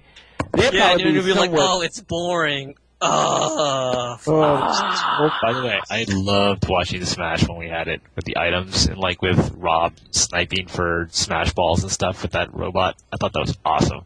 That was so fun. Yeah, that was actually really fun to watch. Yeah, except, then they decided not to do it anymore, the whole items thing. No items. Final they say they all have double jumps. Yeah, only Mario. Only Mario. Mario. Apparently, they all have double jumps and can air dash after the second jump as well. Interesting. Weak. Mostly. Yeah. Rather than play Metal Gun 3. Face says not even half the cast is little girls. Yes, the other half of the cast is medium girls. Yeah. Medium girls. No, there's actually there's like 3 little girls, and then there's like all these girls with like big boobs and shit. Fucking ink. And then there's guys.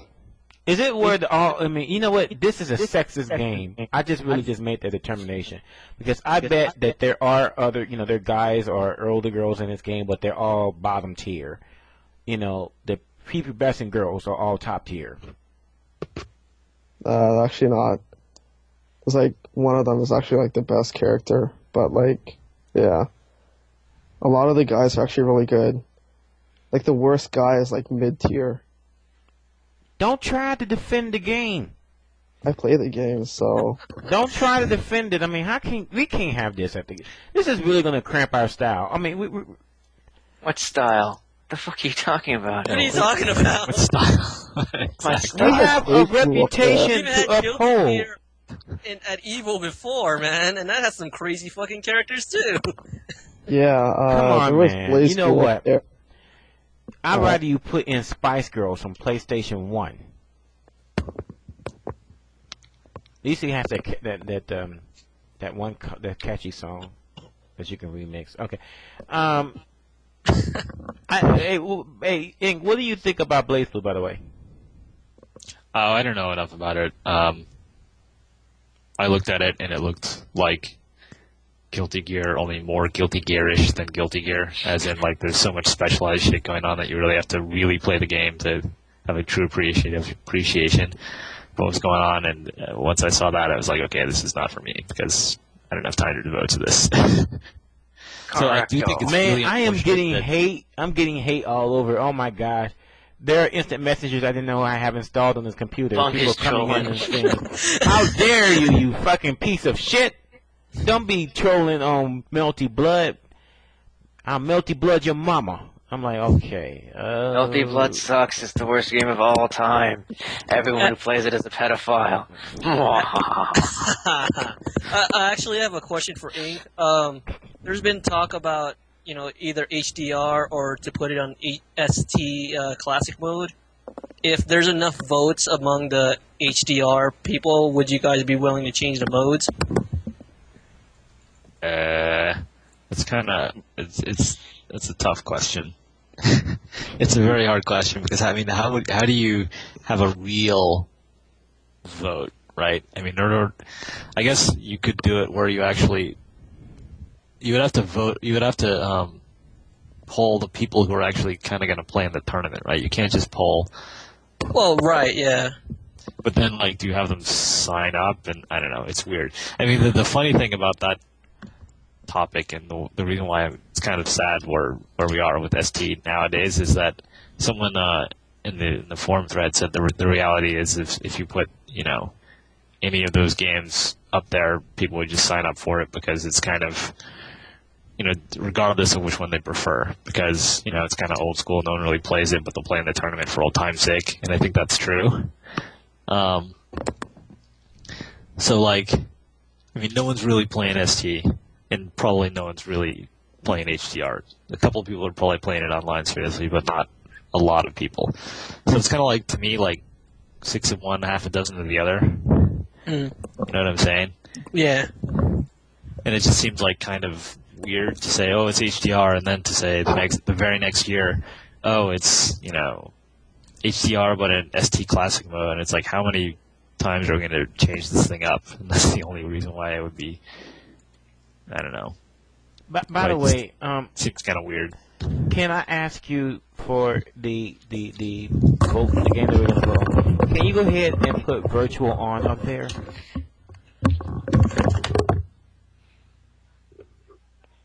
Virtual on. Virtual on. Come on. Come on, people. That's a great game. And I finally have proof that DS fucked a man. That's wrong, man. That's really wrong. What you just we're going to keep on. We're just going to keep on rolling with that. This video is 2 hours long. Someone actually. Okay, what they really need to do is remake this game for the Xbox 360 or PS3, and what they need to do is age everybody about 20 years. And then put some realistic backgrounds, and the game will be great. So they need to do a time skip like they did in Naruto. And they need to put it on 360, and then you're set. And also put a black character in there, too. Yeah, he has to have afro, too. Black people. Yep. Yeah, black red people in nose. Japan don't have. If they don't have afros, or they don't run really fast, then they're not really black. By the way, That's- Faye, you're sweet and all, but I will fucking kill your ass at virtual on though. Just letting you know that. So let's The gauntlet is stick thrown with down. the female Street Fighter 4 tournament, okay, over there, okay, Oh man, virtual on. I used to love that game. That game. You know why I got in that game is because it reminded me so much of Voltron, which is my favorite TV show. But okay, no one. Have you ever seen like a top tier Virtual On match? I used to love Virtual On, so I kind of knew what was going on, and then I watched like Japanese match videos. And it's so crazy because the dude like dashes away, and then he'll like flip the screen around, and then he'll like fire a bullet at the guy, and then flip the screen again so he can dash in another direction. It's just impossible to watch. Yeah, that shit's pretty crazy. Oh, I haven't seen that one though. It's like it's the crazy. It's like, I mean, it's like watching Geometry Wars or something. When you get to like, I don't know, playing through Geometry Wars for an hour, and there's just so much shit on the screen that your brain explodes. It's like that.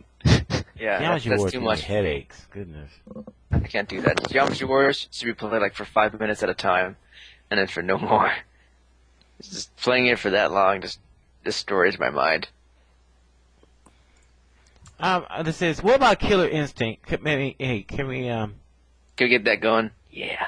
Yeah, Killer Instinct 2. Get up. Nintendo 64. What's good? I think that Mr. Wizard and Saber actually are going to do a Killer Instinct grudge match. Oh, really? Well, Saber wants to do one, and well, actually, I don't know. Apparently, Joey already beat Saber once.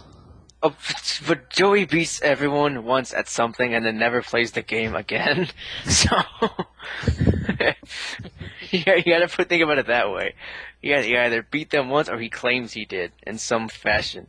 But when you play him multiple times, he's really bad at it. Like Uno. He doesn't play Uno anymore for some reason. Wait, Can't figure out why. Hold on. Motherfuckers play because it's Uno? Did you just say Uno? Uno, son. You can't play it. You can't handle it anymore. I haven't played Uno since I was 9. Just by talking about it. I haven't played Uno since I'm 9. I mean, what's next? What's next? Go More Fish. Uno. More Uno. That's what's I next. think Go Fish on Uno. Xbox Live. Oh, you took my battleship. I mean, we're gonna play. What's it called next? I mean, come on. I mean, I would love to see that. Yeah. Put the Killer Instinct Grudge on there and yeah. On the big Make it like screen. first at 10 too, so it's over quickly. Don't stretch it out because it'll be over in like 11 matches anyways if it's first at 10. Man, you know what? Ink, we know what we need for EVO. We need to bring some celebrities, and I mean, like, we need to get like the winner of the Super Bowl, Peyton Manning. We need to get him into Street Fighter 4. We need to get like some people down there, give us some exposure. I mean, come on. I mean, you live in California. You work everywhere. You gotta know some famous people. Yeah, sorry. I'm my Rolodex is empty. Dang, man. Imagine if we get Jessica Alba for the female tournament. Viskin would be pissed. That'd be awesome. He'd probably yell at her. Man, I know, no, but Jessica Alba, no, that may be a good idea because there might be a riot in there. So, that would be a good idea. I think also, you know what? In case you do fall back on lean times, instead of offering money, I think it's time to do food matches. And this is an idea. The poverty matches is something that I have started about 2 years ago and has been monstrously successful. So all you gotta do is stop by the local Safeway. Pick up some pork chops, some party meat, and some chili, some ramen, and some crackers. Wait, why are you putting ramen in there? No one really wants to eat ramen. Come on, I kill Yeah, it. ramen's not exactly something you want to play for. Ramen's the prize that you get when you lose. No. If you eat the the Maruchan ramen is really, really good. It's good when you take the broth out and you cook it with something else. Oh, broth is the best Yes, part. I agree. No. What what? Actually, broth is the most unhealthy part of the whole of ramen. When you take the broth out, it's called saimin. It's fried noodles, the Hawaiian thing, and it's delicious, fantastico. But yeah, fuck the broth. Actually, I think I got a better game. Hey, Ink, I think what you should do. This is Tragic's idea. Go buy a whole bunch of saltine crackers Oh and then have people god. eat it, Oh no! and then try to whistle. Oh, not the cracker. See who can whistle.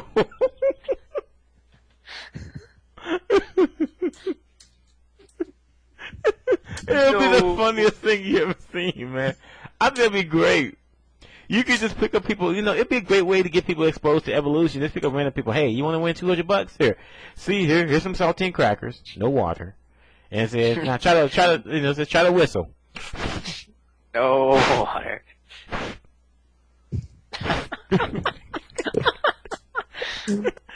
That'd be a great game, though. That's a great. Oh, I guess I'm not getting any good feedback on that one. No, you're getting nothing. But yeah, see, warp and visor, know what I'm talking about. You put steak with the ramen or something to that effect. You don't just cook it with the broth because the broth is nasty. Broth is legit bad. No. No, they're not gonna play hide the salty. I don't even know what that game is, and I don't want to know. I don't want to know. You really don't want to know. Trust me.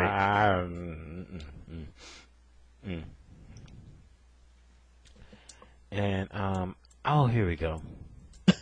Okay, I'm going through the list of games that I used to play here that might be good at Evolution. I already mentioned Killer Instinct. What about Bomberman? Bomberman is epic. Oh wow. Bomberman would be That is a great game. So many versions. Bomberman DS. You know what? It's interesting. Out of all the games that we have played at my brother's house with me and my family, there's only one game that ever caused a fist fight, and that was Bomberman. We played Mortal Kombat, we played Street Fighter, we played Marvel, we played Mario Party, and we played all the golf, all of that. But man, it was Bomberman. Was it Bomberman 93? This is important. Yes. I need to know. Yes, SNES. Yeah, well, then it's got to be Bomberman 93. Yep. that settles it. Easy decision. Was that on Super Nintendo? Yep. Oh, okay.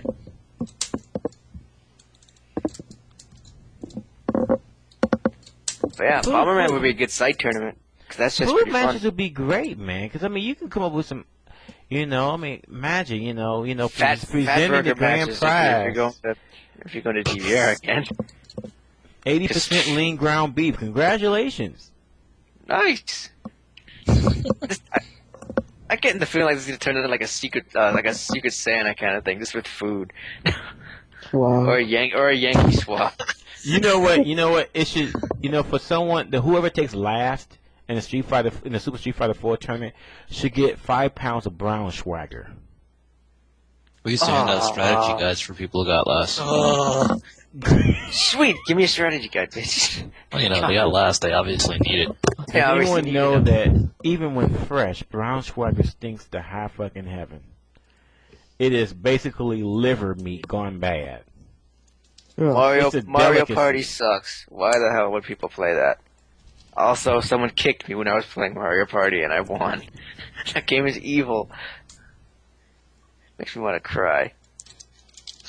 And ink's out. No, you want a real game, put in some golden tea. Oh god. My dad loves golden tea. Oh, okay, Tom. Thanks for coming on, man. I really do appreciate it. You didn't tell us what's for dinner, but that's okay. Here's your prize, some sausages. Alright. Oh man! By the way, has anyone seen something Dark Side? What? Yeah, I have. Okay. It's not nearly as good as the first one, but The end bit is hilarious. the end bit is hilarious. But I want to add, but did anyone see the preview for one of the other Seth MacFarlane shows? And there was it's not Family Guy or American Dad or any of them. It's some game, but there's a part of it where he talks about name that animal penis. Did anyone catch that? This shit is, I cannot believe it. They actually show. No, it's a preview. I forgot what's the name of the show, but it's like these people on the game show and talking about name that animal penis. No one's seen that. Oh. No, I haven't. Okay. No one say anything. What's up, guys? What's Just up, got to man? know. I'm very disappointed in Ben. First he hated on Hanger Dick, and now he's hating on Melty Blood. Don't even bring that shit up, man. Goodness. I'm just saying, man, you just hating on a lot of things now. And I don't know why you gotta hate on Melty Blood. He's seen the light. He's seen the light, Kai. It's important. No, but that first few minutes is what they're gonna take and edit, and then they're gonna put that shit up like the Republicans. And they're gonna go against Melty Blood and say vote for like Marvel or 3S or some shit. So they should not waste their vote. Is what you're trying to say? That makes sense. No, I'm just saying that.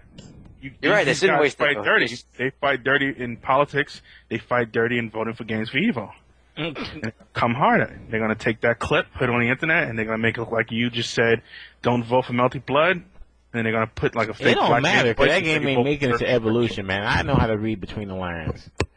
That game is not making it to Evolution. No, here's the thing that you guys understand. If that game doesn't get voted in, it's still gonna be there because the Melty Blood crowd is really hardcore. Like I have to respect them. I've seen them show up for a lot of tournaments in the last year or so where they just came hard. They didn't care what the setup was.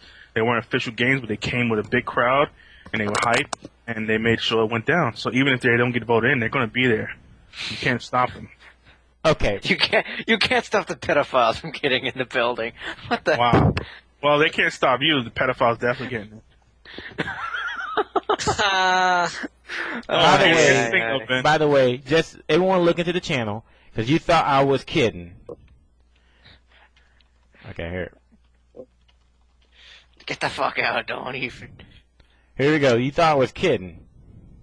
Kai, you didn't make it in time. No, I'm too You're slow. too late. No, it's nothing important, anyways. Oh, what's up, Faye? Ah! Hello, and welcome back to Name That Animal Penis. I'm here with our reigning champion, Kevin Wow. Biggins, who has advanced to the glory hole round, which means we're going to stick a live animal's penis through that hole over there. And if you can guess what type of animal it belongs to, you're going to win $100,000. Are you ready? I'm ready to name that animal penis, Bob. All right, then let's Fucking fill Seth that Green, glory goddamn it. hole. Oh my God! That sure is an animal penis. Oh my Smell it from here. Are you ready to identify it? I don't know. Talk it out. Well, it looks like some kind of large jungle cat, but I'm not really sure. You still have a lifeline. Would you like to use it? Yeah, Sure, I need that I'll link. call my dad. Good luck. You have 30 seconds. Hello? Dad, it's Kevin. What kind of animal's penis is brown and purple, about 1.5 feet and really veiny? What? Where are you? No time, Dad. I just need to know about the penis. It has a very strong kind of burnt-smelling odor. Kevin, it is the middle of the night. Michael, who is that? It's Kevin. Hey, why haven't anybody looked at me yet? Fuck. What? Why? Dad, It's I in really the need to know about this outfit. penis. This- It looks this- like a panther's, but the fur is too light and the balls are just Going too... too late, bro? Kevin, you're upsetting Yeah. your mother. Linda, calm down.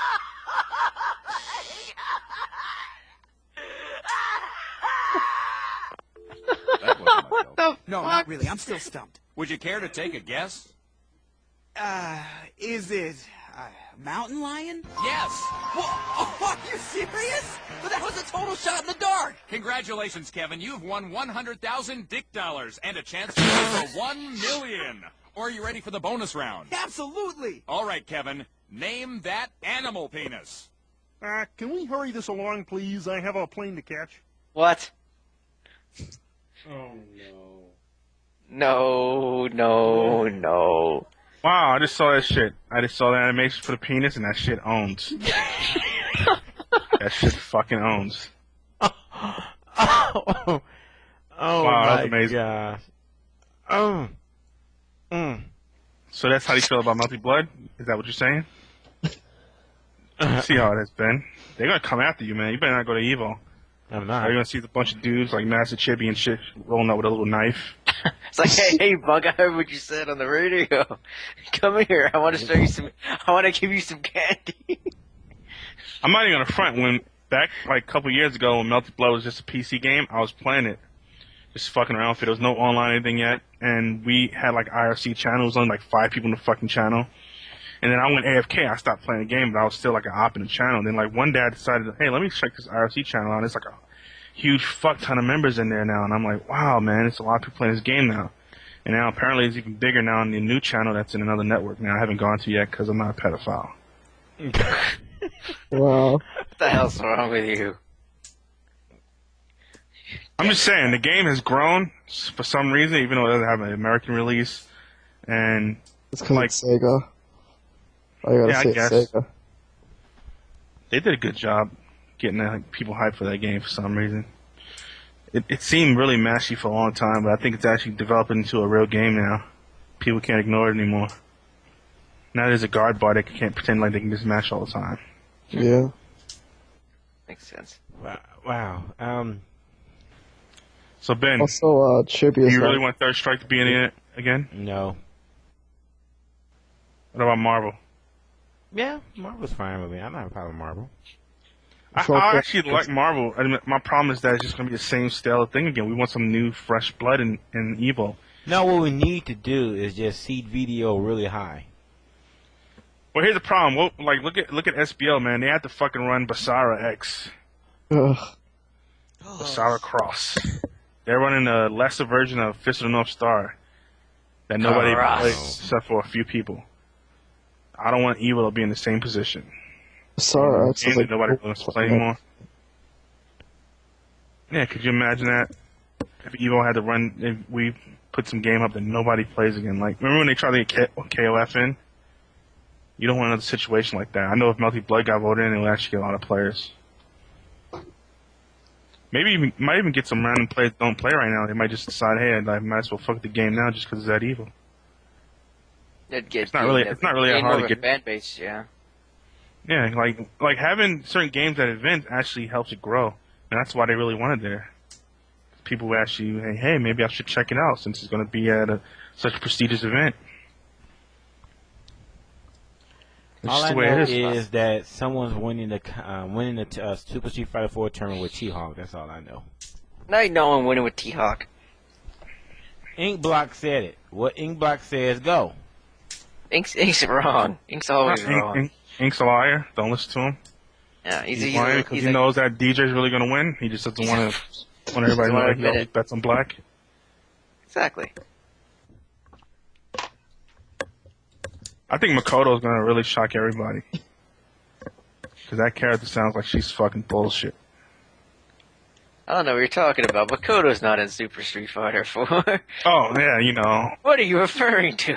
It's just rumors, you know? Rumors. All these rumors. All this madness going on. It's funny, they just might as well confirm it all already. It's like so silly that it's still a secret.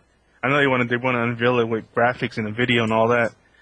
But, you know, everybody knows already, Capcom. Someone... Really be a secret if Rolento shows up. Now, that'll really be a nice secret. Oh. If Rolento shows up, I'm playing that shit. Yeah. That's like the one character everybody's like, why is he not in the game? Yeah, and then you get like characters like Dan and that shit. Fuck you. Yay, Dan! No Rolento, no. Bullshit. Why? Sounds like he's talking to to one of his pets. No, Rolento, no! You got a dog named Rolento? Or a little boy tied up somewhere? Pedo Ben? Pedo Ben. Wow. Not tied up, but... Ew. Okay, Wow. no. Visor, you're a cool dude, but I hate to kill you. Don't be talking about T-Hawk like that, man. Wow. No, I think T-Hawk's gonna be really good in that game. Like, seriously, he looks really fucking good. I think the only downfall may be that he can't FADC his uppercut from what I heard. But we'll see how that gets changed. Yeah, because that was still an early build, right? Right, because it's like they're saying that the current build of the game at the time that it was displayed in Las Vegas is like 4 versions ahead. You know, like it's like so. Yeah, 'cause I heard that the actual changings of most of the characters, like the tweaking, hasn't really it didn't really start to after the event, which makes sense. And I'm actually glad to see it as an April release, even though I'm kind of mad because I wanted it sooner. But it gives me more time to mess with it, and that's good. Because I'd rather the game come out more balanced and get rushed out, and then they try to be too safe with certain characters and make them boring again. Oh, by the way, Ben, I heard you was talking about Melty Blood. You said it looked really like old and cheap and shit, and that's why Arturo calls them the poverty fighters, like Arcana Heart Melty Blood, he's getting to look really old for no reason. He just calls them poverty fighters, and I think that's what's taking over. Can't escape the poverty fight, man. Yeah, I actually think that Rolento is coming in Super 4 Turbo. And yes, I believe there is going to be a Super 4 Turbo. Yeah, it's obvious. Yes, there is.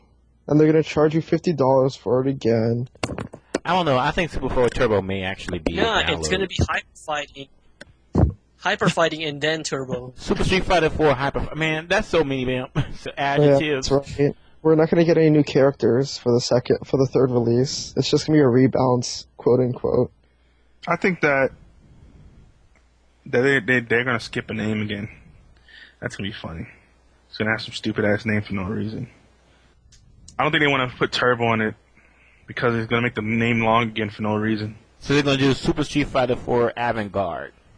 Maybe they just call it Street Fighter 4 Turbo instead of Super. That's so stupid. Bro, you keep making the name longer and longer, then it starts getting made fun of again. They might just call it Super 4 Turbo. That's Super even more 4. dumber. What the fuck? Super 4. Sounds like a fucking anime. The Super 4. Super 4. Super Fudge. Real question is, after Melty Blood gets in, does that mean that Blitzcamp gets in next year? Sup? Ben doesn't know about that game either. Game will never make it on the big stage. It's because of What the game? whole Nazis thing. Yep, fucking Nazi fighter, man. Ben doesn't know about that. Yeah, he hasn't You seen can't fucking put Blitz Nazis on Tank. screen. I don't know about what. Blitz Tank, man. You don't know about that character. The fucking actual tank is a character. Best game that no one's heard of.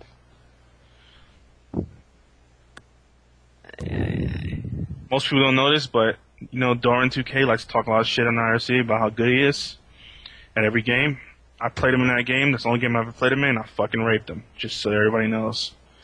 Damn.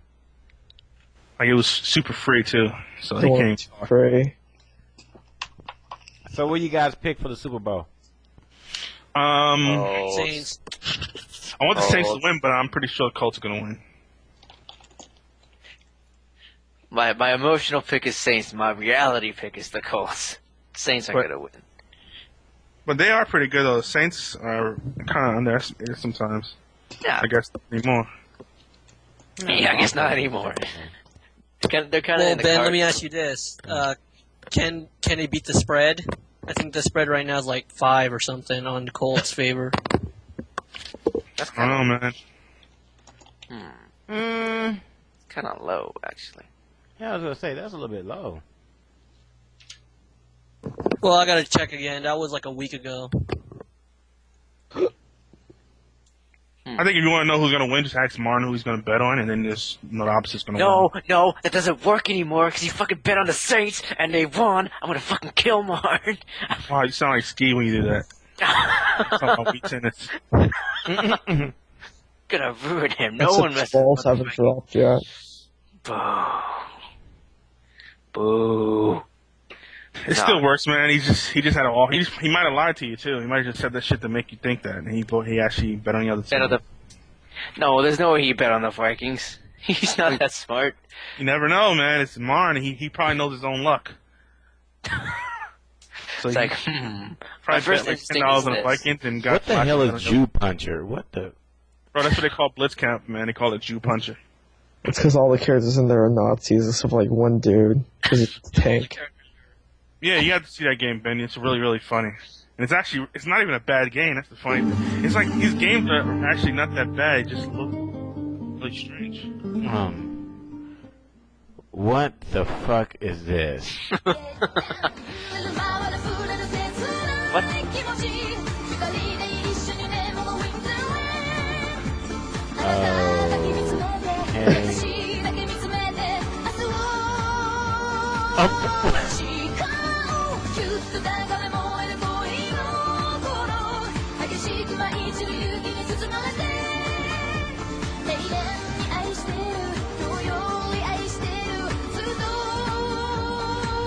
Oh my god. God, why are you playing that song? Stop It playing. says combo video. I'm waiting for the fucking Stop that. combo. Video. And Stop obviously that there's video. no. Hey There's Ben, no the best combo. part is that that's the worst video that ever introduced you to that game because you just get the wrong impression right away. You see a giant tank doing combos. You pretty much don't want to play that game. What? My auto tune, don't hurt me no more.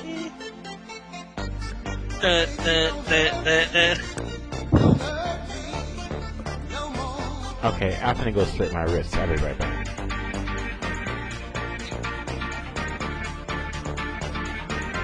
Is there actually any? You guys are fucking with me. Tom, do this, Ben. Okay,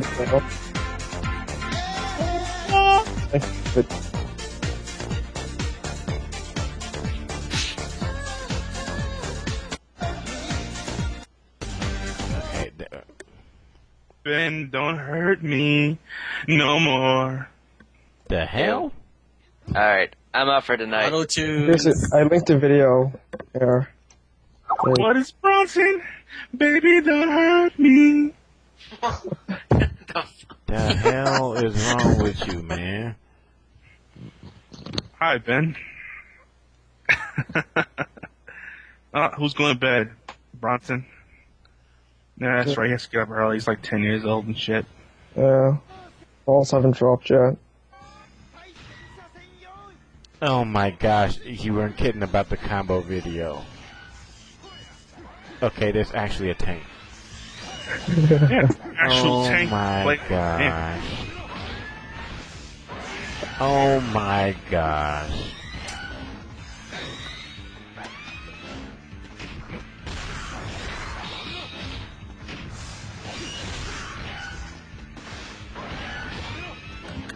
Oh, it shoots laser. Oh my gosh.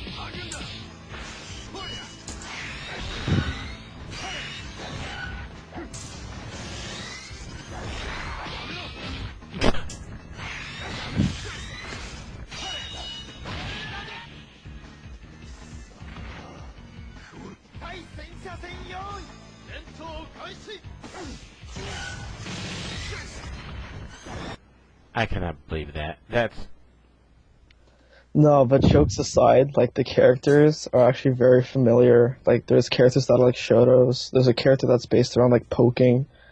There's a character that has like mix-ups like Urian, like with a huge ass fucking ball that stays there for a while and shit. It's actually a really good game. It's like Third Strike kind of, but better because there's no Chun-Li and custom combos. Yeah, Spooky actually streams that game now. He has it, so he has players come over and they play it on the It's stream. actually hold on. streaming How's now. He the might be streaming it fucking- right now. Yeah, he might be streaming it right now. How is the fucking tank low tier? No, he's Bro, actually then like, sucks. well, is he actually low tier? I Decent. don't really see him enough to know if he's low tier anymore. I remember in the older version he was low tier. Yeah, I think the arcade version is actually not that bad. But you don't really see him that much. Oh no, they're playing Melty Blood now on the Spooky stream. Is this on the list for Evolution? No, No.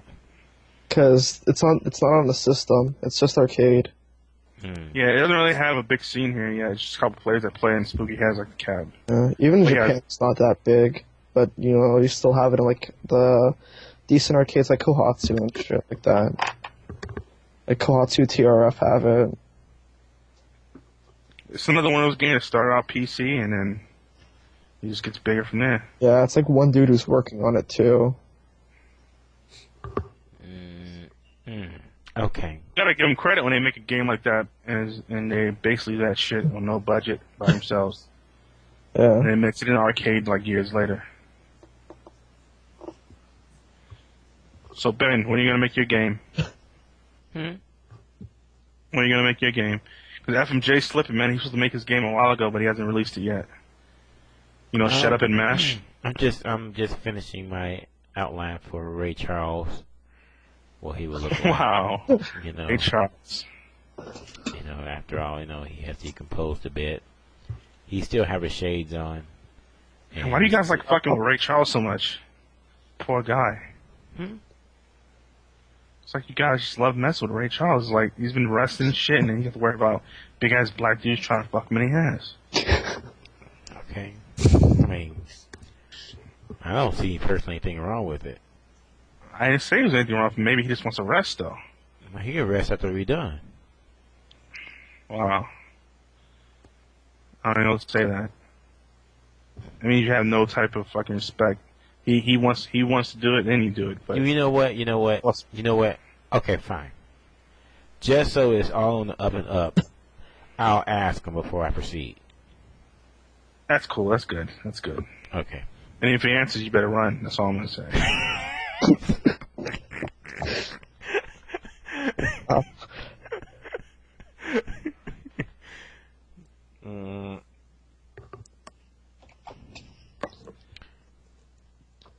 I'm actually glad that Street Fighter 4 is slowly turning into super hype now, because I think people are still in denial about Street Fighter 4's balance, but it's starting to come to light, and I'm glad that Super's coming out so that it doesn't come to light, so people will still be like in this caught up world where the game's actually really super balanced. So are you saying the game isn't memories and balanced, or are you offense. saying it is? Are you saying the game is balanced, or it isn't? I'm saying right now, currently, the balance is starting to shift to the point where the top tiers are really starting to shine over everybody else, and people can't be in denial about that. But right now, it's still at that point where they can still pretend it is. Man, you know people are gonna be in denial for years. People fucking think Third Strike is the best balanced game ever, and you know. No, but even now, like the top Third Strike players will admit that the balance is fucked up. They just have fun playing it. Well, yeah, I mean the top, but like you always see, those fucking scrubs. I'm talking about the top players. There's a lot of players that still think it's like. I mean, there's more balance Third Strike is, that's for sure. Oh, yeah. There's a lot of characters can compete, but I think that the top tier shines over.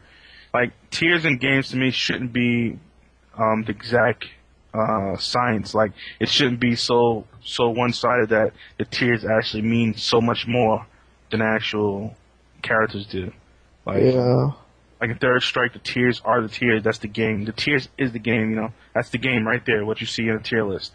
But in some games, the tier list is just a reference, and then you can still work from there. Like Tekken or whatever, you can work from there. The tier list will help you, guide you to who strong characters are, but you don't necessarily have to play the strongest character to win or to have a better fighting chance. You know what I mean? Yeah.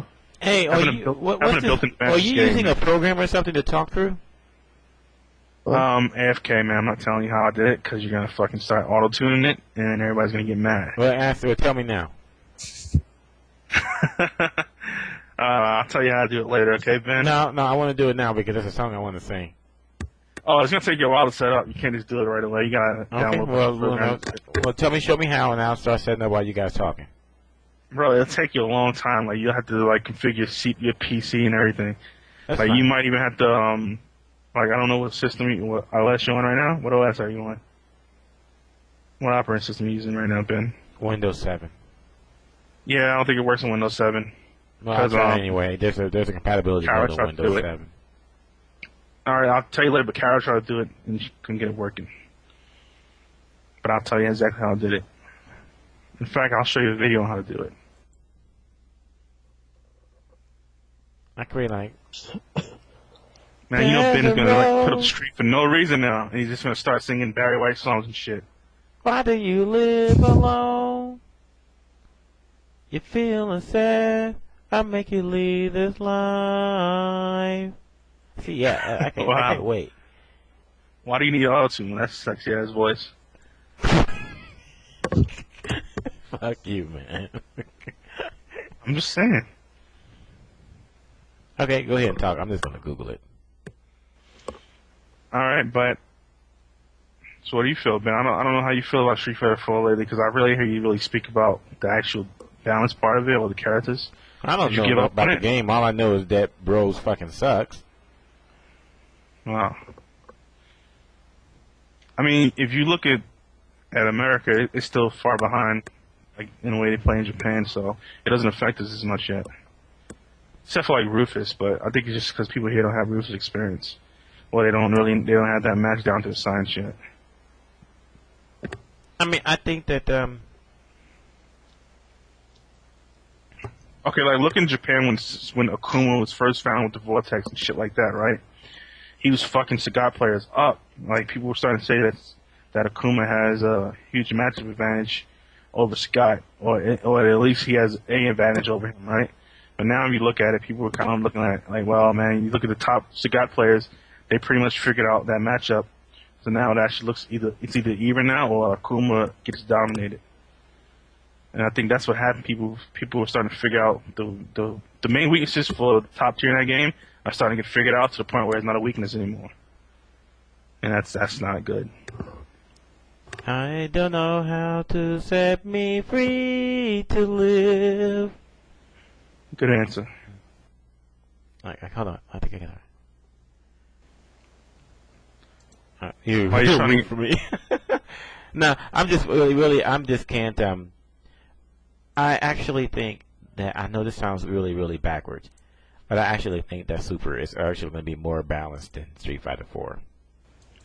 I'm hoping so.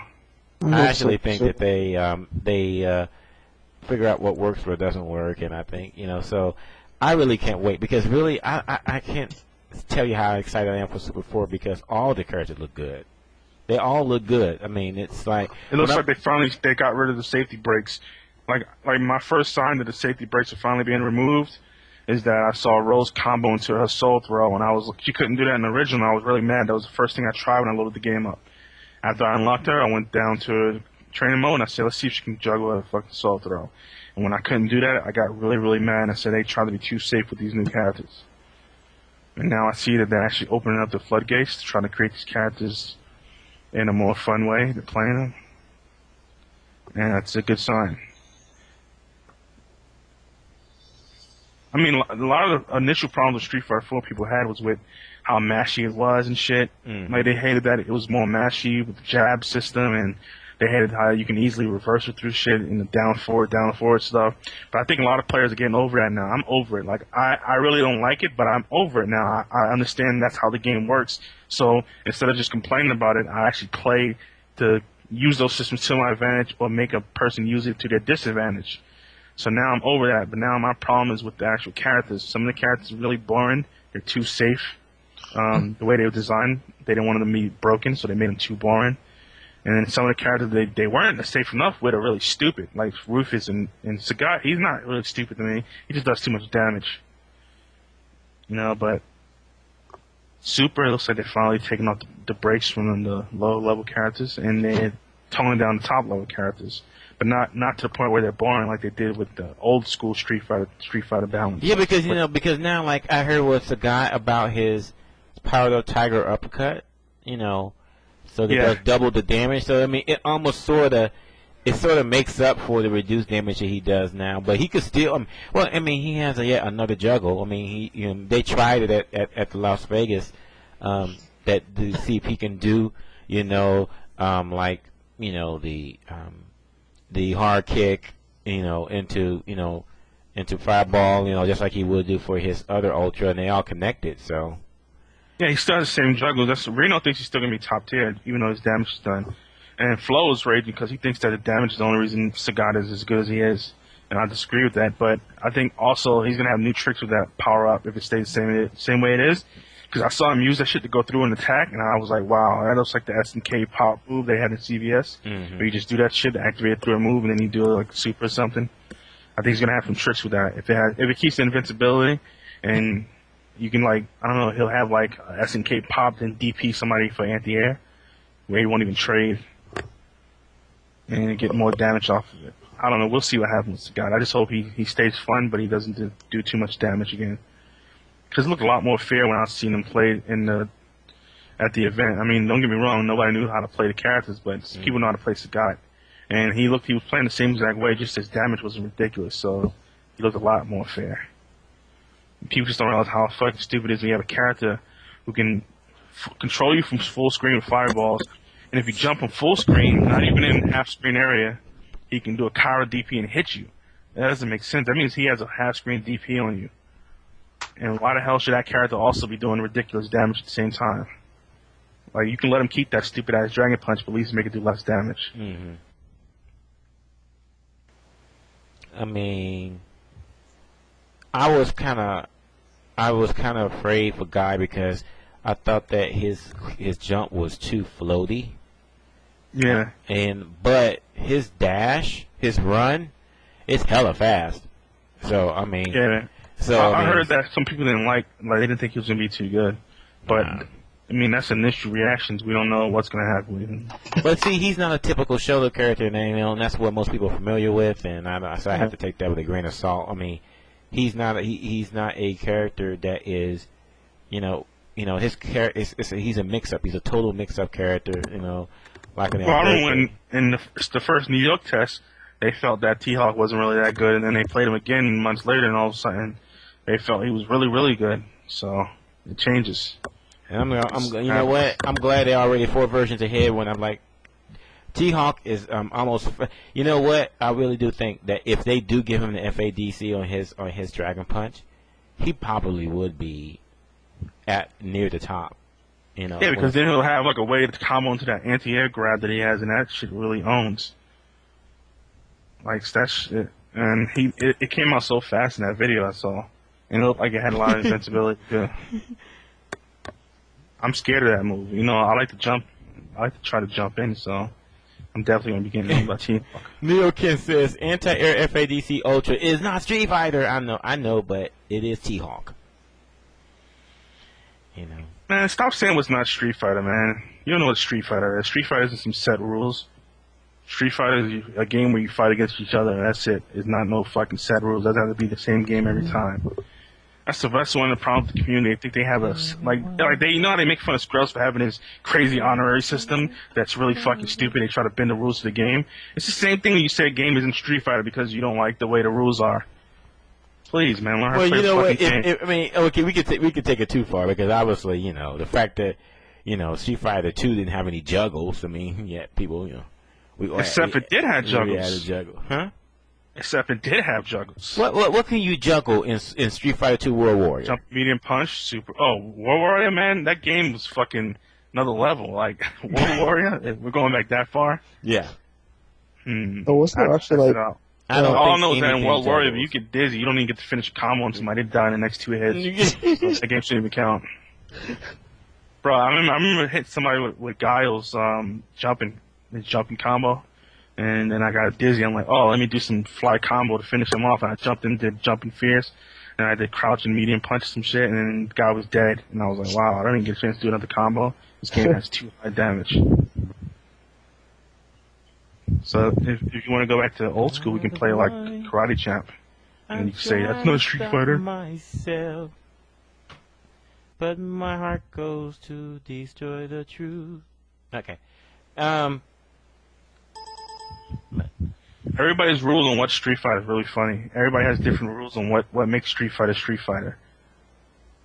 And you notice people that say that aren't really Street Fighter players. They just play fighting games. They think they play Street Fighter.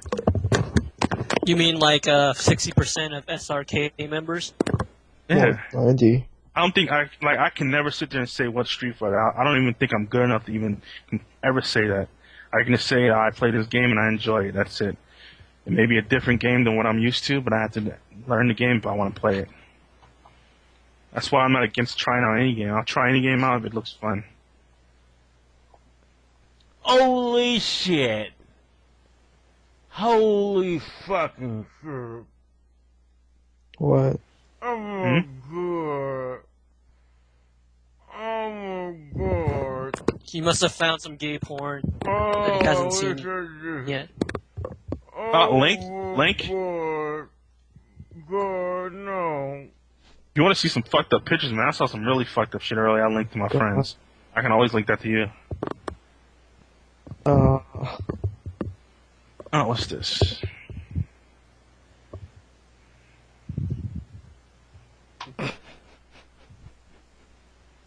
Wow. Wow, man. What? Fucking wow. Oh. Oh, man. That is. You can thank Neftal for that. He linked to me. Can't even, what am I supposed to say to that? No. What the fuck am I supposed to say to that? Oh, but I got something for you too, Ben. Ready for this? Check your aim, and then you'll see Oh no, man! Stupid. Nope. I think I'm okay. No, you have to click it. It's your job to click that picture. It's not what you think it is. You're fucked in the head. You're fucked in the head. Fortunately, it's not the worst thing I've ever seen, but that's fucked in the head. No, you know what the worst part is? My friend goes, "How did the Frank get below the beans?" And I just sat there and thought about it for a while. I'm trying to figure out how did that situation even happen. Some questions are better left unanswered, you know. No, it's a scientific question. It's just as gay as your link, except for there's no other guy. That's amazing, isn't it? I don't know. Faye? Oh, no, I know this is going to be some fucked up shit right here. Oh, okay. This is not bad. That's not bad. Thank goodness. Oh, this dude with his pregnant girlfriend. Oh, some of these pictures are unloaded for some reason. Oh, and then two fat bitches. Oh, God. Why are they making gang signs knowing full well they ain't no fucking gang?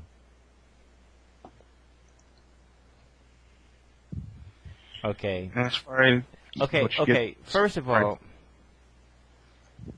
you do not wear that third picture or the fourth picture down. Okay, women should not be allowed to wear something like that. Is that supposed to be cute, sexy, or what? I mean, that's just... Hey, Skeletal G just got home, and I left him a whole bunch of fucked up pictures on his AIM, so I'm pretty sure he's probably going to yell at me in a few minutes. You want to come on, Ben? No, because nope. You're going to start talking You're already scared, huh? That's right, I'm already scared. Oop, look at the time. Did he ever tell you about his friend that used to work at the store with him that tells these lies, but the kid actually believes the lies? His name is Ronald. You really would love those stories, man. He's this guy he actually works with, and he's like, he has some mental issue. He actually tells these lies for no fucking reason during their lunch break and shit, but he believes them. He's like some 17-year-old kid who's already married and has a kid. He's really slow. He's some white dude, too. I thought he was black. But the stories he tells are amazing. Man, you know what? If he was to write a book, he would get rich. Just off his fucking lies. Man, you know what that reminds me of? Remember Bernie Mac was talking about, you know, his aunt and her nephew? You know, he's kind of, one of those motherfuckers. Remember he talking about how the first day the school bus pulls up and bus driver opens the door and you go, yeah. Wow. Bus driver closed the door and drove the fuck off. Next day, same corner, same time school bus pulls up and he opens the door. The kid did it again. Bus driver closed the door and drove the fuck off. That kills me. I don't remember that shit now. It's killing me, man. And then he goes home and he tells his aunt like, black son of a bitch, I'm going to school with you tomorrow. I wish would that bus driver leave it. There's going to be some smoke in the city. So the aunt goes with the nephew. And they go there to the same corner, same time. And the bus driver pulls up and opens the door. The boy did it again. Yeah. The bus driver gave him the finger. His aunt jumps out the bush. Black son of a bitch, what's your damn problem? Denying my nephew his education. The bus driver jumps off the bus and says, yeah, you teasing me. Oh, man. I love that one. Oh, God. Okay, I'm good.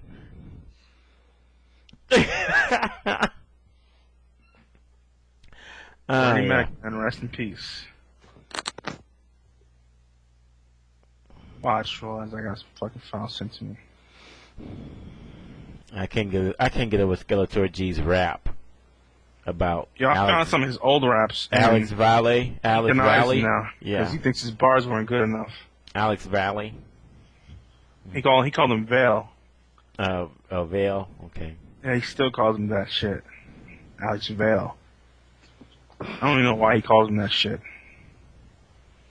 Guess he thinks it's G. Not fucking G. You hear me, fucking Daryl? Not a fucking G, nigga.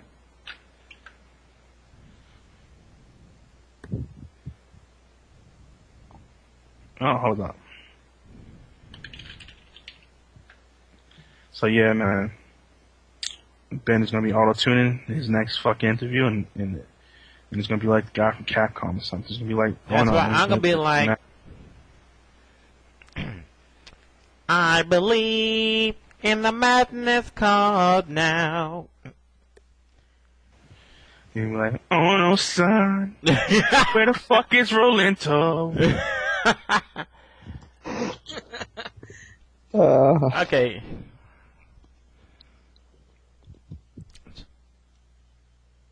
Let's see. I know. Man, can you believe Melty Blood might be at EVO? They've been trying to do that shit to get in for years, man. man. He's gonna rig that shit. He is gonna rig that shit before that shit appears at Evolution. I guarantee you. I guarantee you, if it appears, you're gonna be surprised at how hyped the Final 8 is gonna be. Okay, so a couple people, a lot of people have been asking me to shed some more light on this Amateurist auto-tune. Damn, man, you like 2.5 hours late. Wow, Shin Blanca, sup? What's going on, y'all? You know, a white girl told me that I'm not black because I don't sound like you. For real? Yep. I got really mad. It's like, man, just because I don't have a chocolate black man voice doesn't mean I'm not black. Fuck you. What's going on, fellas? Not much, man. I mean, relaxing, talking about random games, Street Fighter 4 balance, and fucking Melty Blood. Might be at EVO, maybe. We'll see. Melty. It's gonna be there. It's still gonna be there, even if it doesn't get voted in. I already know that for a fact. They're gonna run it. If Melty Blood makes it to EVO, I want Shin Blanca to do the commentary. You want me to do the commentary? Mm-hmm. Just because of his voice, that should make it really hype.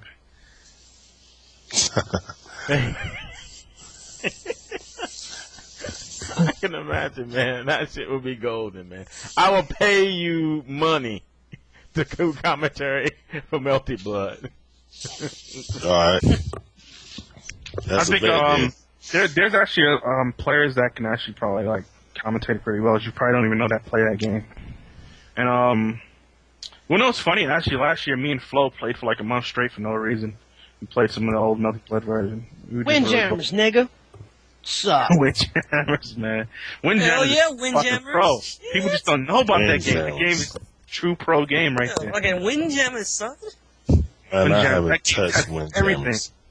Execution, reaction time, knowledge. That game tests everything. Windjammers. What is Windjammers anyway? It's like a frisbee game. It's like a frisbee game where it's like you got to get the. It's kind of like ice hockey, but frisbee, and you got power. Ice hockey with frisbees.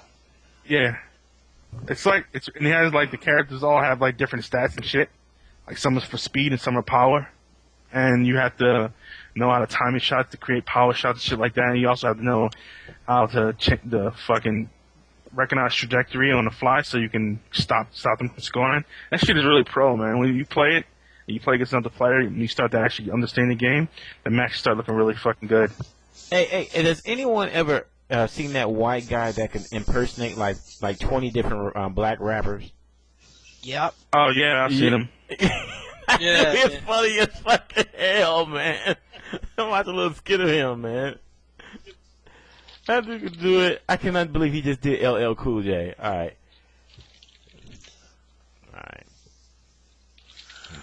Well, you know, Man, that nigga got a deep. RC. What the fuck is that? And you didn't even invite me in here, man. I just bogarted my way in here. Nigga, you sound cute. Who the fuck is that talking? Yo, first of all, I ain't with that bullshit. Wow, man. Oh, fucking Shin Blanca, bro. Oh, that nigga, what's up? He's running final round. That's the event you want to go to for the first time. Nigga, I was about to fuck him in his ass at final round. Nigga was about to get Wow. Oh, no. Yo, Fuego, that's who Travis said I should sound like. Oh, I'm not. Wow. Yup, remember that shit? He sounds swole as shit though. Fucking diesel ass nigga come in like the guy from White Chicks and shit singing. Big Terry ass. Crews? Big ass nigga. Fucking Terry Crews, man, that guy owns. Can't So fuck with fucking Ben wants to hear the story about the guy at my job, man. I'm not telling that shit. Oh, That's yo, Ben, this kid from his job said he killed a fucking bear with a knife. No, bear with the knife. no, he didn't even say that. His story changed up so much. Like, it's not, man, like, y'all don't understand. Look, if you click on the fucking link. He jumped from a tree. No, if you click the link, he tells his story of his. Look, out of all of his lies, like, I only got one on camera. But, like, if you actually check out his face and his body language, he is dead fucking serious. Wow, you explain that shit. Read it, too. I found her dad sitting on the porch chewing tobacco, okay? So I walked up to him and I said, hey, I hit the tree so hard. Sit down, chew tobacco, he hit the board, okay, that's a grown... Okay, so him, a child, slapped a grown man in one hit. Yeah, my boy around, fool. 2 hours, bro. This Nick. He slept for 2 hours. We call him the champ. Look at the champ right there. This is Ron Stoppable. This is Ron Stoppable. Okay. I have a few questions about this video. Alright, bro. Well, first, read the fucking shit on the right side. Okay, where the fuck did this happen? This is at work, okay? I actually work with that guy that kills fucking bears, okay? He kills fucking 1,000-pound bears. He kills them. A knife. No, man. No, nigga, he had a mercury sword, nigga. Oh, yeah, the mercury sword. You can't even fucking have a mercury blade. How the fuck do you have a mercury blade, man? That doesn't even make sense. Okay. So where is work? Walmart. Nigga pushes carts. Okay. So this is at Walmart. So you're telling me that this scrawny ass motherfucker took a mercury sword and killed 1,000 pair of bears? Is that what you're telling me? No, but you gotta understand. Hundreds of stories. Like that's not even. You gotta hear the way he said he did it, though. Like he didn't just kill it. The way he said he killed it is where the story gets even better. Like. All right, nigga. I just got the picture. Hold on. Yeah, you gotta see the picture of the way he said he was actually waiting for the bear to kill him. The way he said he actually waited to kill that bear, man. And he actually changed the type of bear it was. At first, he was a grizzly bear, and then he turned to a Kodiak, right? Yeah, Kodiak. Big ass bear, man. Start the fucking Kodiak up. 1,000 to 1.4 thousand pounds, nigga. He said, nigga. Alright, click on that fucking link, alright? The guy said that he was holding 2 branches like that. Okay, he's up at the top of some jungle forest shit. Like that nigga. That swole ass nigga. Look at them fucking biceps, nigga. Nigga, he said he was in a tree, like I'm not even making this up. I cannot make up a lie this fucking stupid. Okay, he's in a tree like that. Okay? Has a fucking mercury sword in his fucking mouth. Yes, poisonous mercury in his mouth. Okay, a sword that can't even be solid, okay? Nigga, listen. Nigga jumps out the tree. Turns a fucking flip, okay? He flips, grabs the mercury sword from his hand and impales the fucking... Hold on, bro. Now I'm gonna find a picture of the fucking bear. So you understand what we're actually fucking with here. Like, hold on. Alright, bro. Like you actually have to understand what we're fucking with, alright? So do we have a bear head? Nigga, look at that bear's hand. Nigga, that bear's hand is the size of our chest right there. Nigga, look at it. Nigga, the fucking fingernail was the size of our hand. This nigga came at the tree on some predator shit. Nigga, he one-shot this nigga. Not even one. What? Man, I knew you was talking to Tom Cannon, so I didn't want to bogart. I guess Tom already left. No, yeah, he left a long time ago. I don't think he's coming back either, because if he listens to the show still, oh man. Alex and I am. You get that, Larry? Imagine that really Bear isn't even so his best big. story. Like, Well, he said he one-shotted the bear in the back of the head as he no, came but down. it gets better. It gets better. Nigga, the guy said that he fucking maxes squat at 300 pounds, right? The guy is smaller than me, and I'm weak as shit.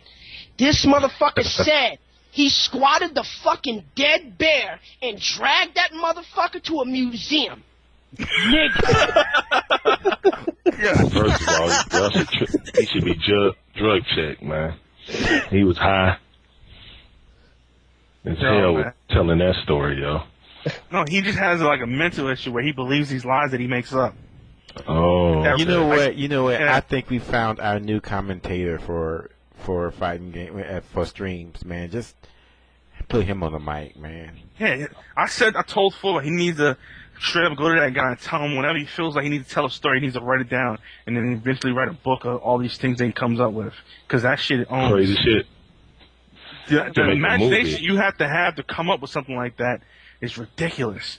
And Nigga, like this the story guy he told him about he told him a story about some rhinos too that owned me. Oh my And his uncle, fucking God, oh my man. God, man. Y'all should be looking out for y'all safety if you work with somebody that damn crazy. He got fired. He got fired because apparently he told one of these jokes to his boss, and his boss checked it out and found out to be a lie. Nigga, this guy Boston doesn't do shit. Nigga had a he job got for fired for a not year doing and nothing. 4 months. A year and 4 months of not doing shit. And they finally busted him not doing shit, and he got fired. Nigga, that guy has so... So where y'all work at? He works at Walmart. Okay. Ever. No, the guy said that he mowed 5 acres of land using a push lawnmower in like 3 hours, nigga. Nigga! Nigga, no breaks! Nigga! Who fucking lies about that? Oh, nigga! Nigga! Oh my god, nigga! Nigga, this guy said that a fucking 80-year-old Asian dude trained him, okay? Trained how to fight. Karate Kid. Look, hold on. The dude was fighting 8 niggas. 8 big-ass black people, right? You just saw him on camera. Nigga said a hurricane kick in real life, it hit them all and they all fucking spun. Nigga, he acted this shit out for us. Like he isn't talking, he's acting it out. Like, I'm dead serious. Dead fucking serious. Said they spun 2 times. Love that guy, man. I fucking love him. Wow. Sad he got fired because he can't hear stories anymore. Nigga, the camera, the videos could have been coming in day by day. If only you would thought about that shit earlier. Could have had a whole YouTube series. It's been making getting famous for no reason. He would have been famous and shit. Walk through Texas, people like, oh shit, it's Ron Stoppable, man. Fucking Ron Stoppable. Let me think. Hold up. Bro, that rhino story, man. Oh, nigga, alright, nigga, this fucking guy said him and his uncle went to Africa, right? Nigga, this broke-ass nigga can't even afford some new pants. Nigga got like old fucking burger stains from like months and months back on the same pair of pants, doesn't even wash them, right? Nigga said he went to Africa, right? Him and his fucking uncle. Niggas are hunting in the jungle, okay? They walk up on a rhino, okay? We're talking about a savage, primal creature that only knows how to do 3 things. Eat, kill, and shit, alright? There's only 3 fucking ways to think as a fucking rhino. You eat, you kill, and you shit. And mate. And mate. But he's there you go, 4. too occupied shitting to care about mating. Look, the fucking guy says he throws a nade at the fucking rhino, right? Throws a nade, okay? Guess what happens? The fucking rhino uses his hind legs and kicks the fucking shit back at him, nigga. Nigga. But it gets better. It gets better. How can it get better than that? Like, seriously. Oh my god. That's like some Tom and Jerry shit. Wait for it, alright? Oh. Continue, man. Continue with the story. So after that, the fucking rhino charges down his fucking uncle, right? Nigga, we're talking about average size human being. I'd probably say the guy could have been like 10 maybe, 150. Nigga, this guy said the guy got rushed down by a rhino with no scratches. Nigga, I'm about to see the average weight of a rhinoceros. Wikipedia. Nigga. And then he came back home to tell us the fucking story. He came back to share that with us. Nigga, but he has many more stories. This sounds like somebody that we should get on the radio. The funny thing is that he has a wife and a kid. Nigga, he's 17. Please don't tell me he doesn't. Nigga, he's 17. No, that part is actually not a lie. That's the only real part of his life. Like I have actually seen his wife and his kid. His wife is ugly. His kid is ugly. So that's all he said. Now that's fucked up. Well, that's real shit. I'm sorry. It's real life. You got ugly kids sometimes. Nothing you do about it. I'm sorry. Nigga, I've seen him. Oh my god, let me think of some other shit, man. I haven't even fucking talked about this fag in a long time. Let me think. Oh man, I can't even think. Nigga says so much dumb shit, like it just goes right out of my head after I hear his next story. Let me think. Oh, okay. Once he fucking had his jaw swollen, right? The guy said he got swift kicked and broke his fucking cheekbone, right? Nigga, the next day the swelling was fucking gone. Nigga, the guy said that the fucking doctor put a shot in his gums and it healed him in like hours. When he can't afford a new pair of fucking khakis. But the guy can go to a doctor and get some fucking expensive ass space grade shot that cures all fucking pain. Who's talking to me on Facebook? What's up? Hold up. Bro, he got this fine ass Ethiopian. You know what, Skeletor? I think that I want to be your best friend just for the simple fact that one of these days somebody that's in touch with somebody at Comic View is going to talk to you. I'm like, we're going to put this motherfucker on stage. Bro, I don't give a fuck about being on stage, man. Like I know you don't give a fuck about being on stage. I don't even feel that I'm funny. I just share the shit that I happen to see and hear in my life, and it just happens. I understand. That's what comedians do. That's what comedians do. Comedians tell the experiences that they have in life. You, sir, are another Chris Rock. Nigga, I just thought of the fucking sword story. Nigga, this guy said he has some fucking old ass, like, fucking 1,000-year-old blades, right? Nigga, he said these shits are so fucking sharp that he can cut you and your fucking limbs don't fall apart till 3 seconds after. Some Kill Bill shit. Nigga, he actually slashed out. He fucking actually Arnold and slashed out for us with 2 fucking sticks in real life. Oh my god. The worst part is that what if these stories are actually true? Like that one movie where the guy's telling fairy tale stories and the guy thought his father was lying all those years, and it turned out that all the shit was true. I forgot the name of that shit. I can think about 10 movies that has that. You actually like seen him in person. You smelled him. Yeah. You know he's lying, nigga. His scent of shit and shit is shit, man. That nigga stinks. Oh, what a shit. Were y'all watching Strong Style 4? Oh, I have that shit loaded up, but I had it muted, so let's see what's going on. What's Strong Hello? Style 4? It's a big Tekken tournament in Newcastle. Oh, okay. Hey, that shit went down for me. It came back up? Yeah, it just came back up, but it looks like it's over. Like the whole man. is empty. So I missed all the shit. Yeah, because it went down. I was wondering what was going on. Oh my god. Oh, the fucking guy said his uncle made up the jokes on Jackass and they stole it from his uncle. What the fuck? Who fucking says that? That I can believe. No, nigga. You know what? For some strange reason, I can believe that. I can believe that they stole his stories and made a movie out of it and made $20 million. I can definitely believe that. Except for the shit that they did was like really fucking random and it had nothing to do with actual jokes. I know, but it seems like And that was just most of that shit was shit you see white boys do anyway. That's what really. No, man. You know what? What made me turn Jackass off? I was watching it, and when they drunk the horse semen. Okay, why the fuck are we talking about said, that? I'm you know what? okay. Shit. Oh, that's when my dick came out. So.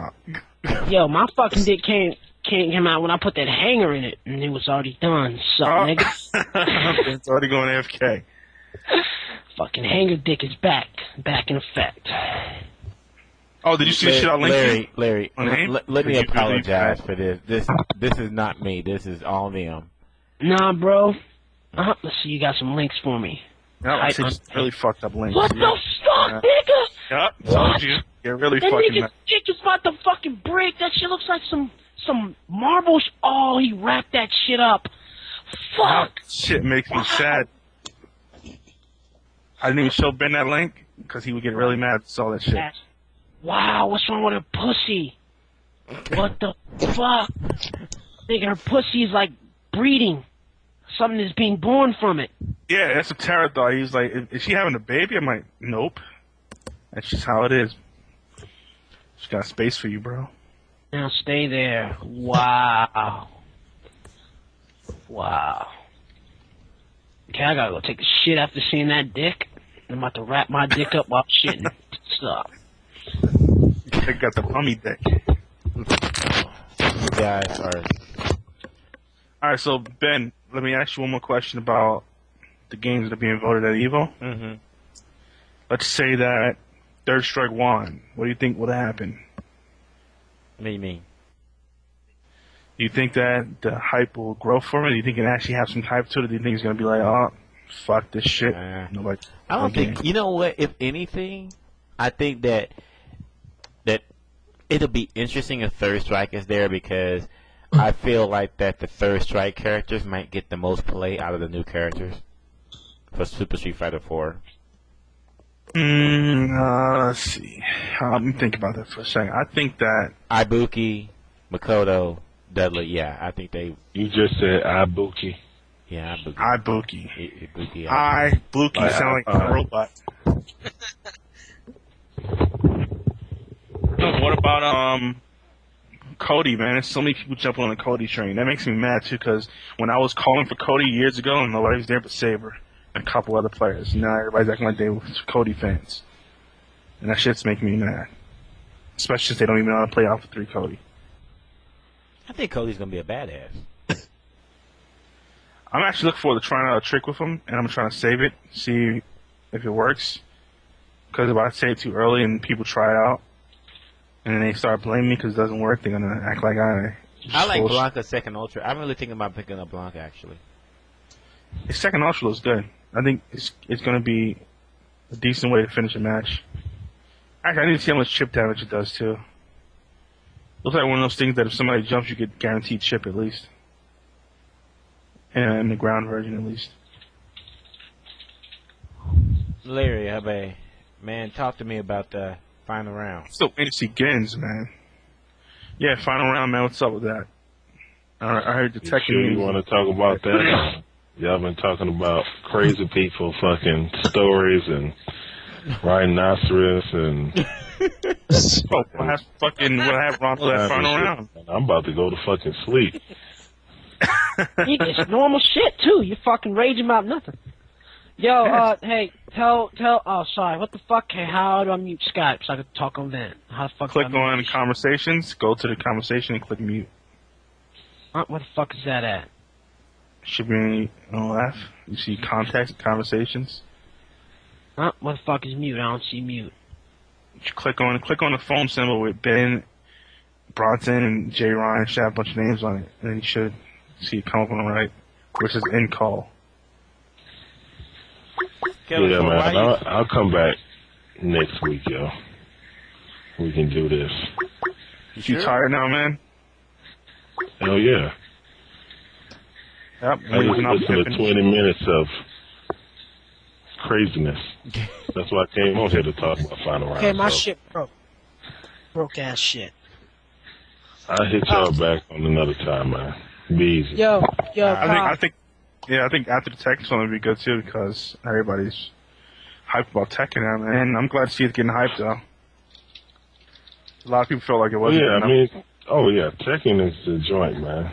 I mean, I always like Tekken. I can't play it, But I always like Tekken. Yeah, I still need to learn it. We're gonna have Knee and Nin coming, and I've been in contact with a couple other people trying to get a top Japanese Street Fighter 4 player to find around. So someone that's not Daigo, right? Well, we'll see. Maybe Daigo. Get that run back. I think if he comes again, he might find his reign a little bit harder to keep going. I think a lot of players are hungry, man. Yeah, you know what? I was about to say that, Larry. I think that if you do get Daigo, man, that guy needs to change his fucking name and goddamn channel. Not even that fucking laugh shit. Okay. All in change the fucking name. Why do everybody? Well, why is it when someone say top player from Japan, they automatically think Daigo? Oh no, I don't automatically think Daigo. That's for sure. I think there's a lot of top players in Japan that are like on the same level as him. In fact, I think there's a lot of players that might even be more successful than him because he doesn't. It's not like he's winning every tournament out there. No. No. I was just not to diss on Daigo. You know, he's a great. I know what you mean. When somebody say you're trying to get somebody from Japan or somebody from Japan is interested in attending the tournament, first thing come out their mouth is Daigo. So fuck Daigo, niggas. It's all about Marn. I ain't it's Marn.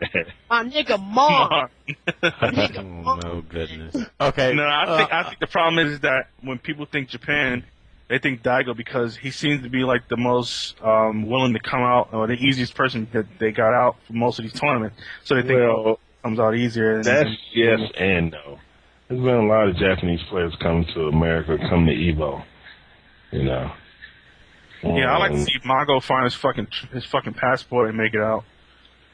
Because I heard that he didn't go because he lost his passport, some stupid shit like that. That's some real black people shit right there. I didn't know he was black. Fucking Marn. No, I mean, he's definitely not the only one, you know, and you know that only good, you know, really good Japanese Street Fighter 4 player. I mean, I only know of him, and a couple of others that actually come out to the United States with any type of Well, Gamer Vision, from what I heard from Reno, that the Gamer Vision guys, they're trying to send out a lot of Japanese people this year. So who knows, man? Maybe we'll see a nice squad. Maybe it'll be enough to have like a regional or something. You know, they can have. I personally hope that after you know, these guys come from Korea, that hopefully if one American or if the Americans can put them out, then maybe they'll come back with more people. Be like, hey, you know, we got to have a better showing. Because hell, I'm watching this Strong Style 4. And both of the Koreans are in the losers. Yeah, so I think the way that I think the way Tekken plays is that I think it has an easier chance for upsets. That's why Tekken's such a funny game to watch. It's just you never know who's gonna fucking win.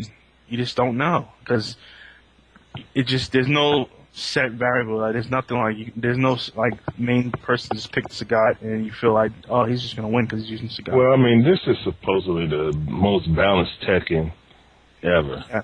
You know, even better than Tag. I think Tag was the favorite out of all Tekken fans until this game came out. Some people don't like the raid, some people do. I mean, it's kind of messed up when you got the K groove in Tekken, but hey, it is what it is. Yeah. You know, it gives you a chance to come back. But the thing about it, at least it's not an ultra. At least you can't chug into an ultra. That's all I gotta say. Look here, man. Ultras, I mean, there's a few people that can maximize their ultra. You know, there's some characters that ultras are worthless. Yeah, the reason I say it is because, like, as much as I don't like the ultra system, the thing I don't like the most is that some characters just don't get use out of it, like the same as other characters do. Like, if you look at the top tiers in Street Fighter, the most common factor is that they can get their ultra used in a very efficient manner. All right, check this out. Everybody can use their rage, right?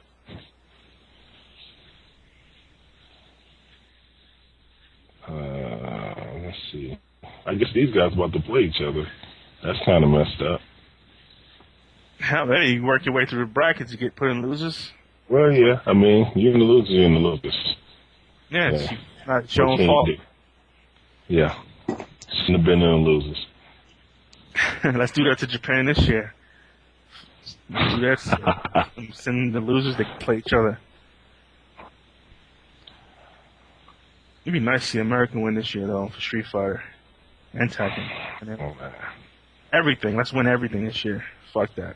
Man, do you remember back in 2006, man? Remember how we got hype around Alex? We got Alex. He eliminated Daigo from Third Strike, and I think it was ST. Or was it? Just checking ST. Yeah, ST, and let's see, and then we took, like, the only game they won, I think, was CVS2, I think. We took, oh, no, I'm sorry. Yeah, I think it was like CVS2. It was CVS2. And Third Strike, they took, I think one of them took first place. Yeah, well, they always win Third Strike. Yeah, I'm pretty sure Ricky lost that year in the finals, grand finals. And CBS too, I mean. So, hey Larry, what game you think is going to wind up being in the Evolution pool? Windjammers, nigga. Come on now. Windjammers, nigga. What game would you like to see? I haven't looked at the Windjammers, the nigga. list yet. So I would just guess probably Marvel or CVS2 or Third Strike. Windjammers, nigga. If I had to guess. Man, I never even played Windjammers before. So Nigga, it's time for you to play right now. It's time for you to load that shit up, play right now. I'm not even downloading it. Oh, Nigga, Windjammers won't be on until Windjammers won't be there's official game, man. You can't have an official game or a game where everybody's gonna money match. Simple as that. No, but I don't think CBS. Look here, man. This crowd kind of timid, or maybe they just don't have a mic on the crowd. Might have died down. They've been there for a long fucking time. I'm just saying for Tekken. I mean, I know none of y'all, or have any of y'all ever been to final round? Nope, not yet, man. I was supposed to go this year. Not cause fucking ducking. Niggas a duck ass nigga.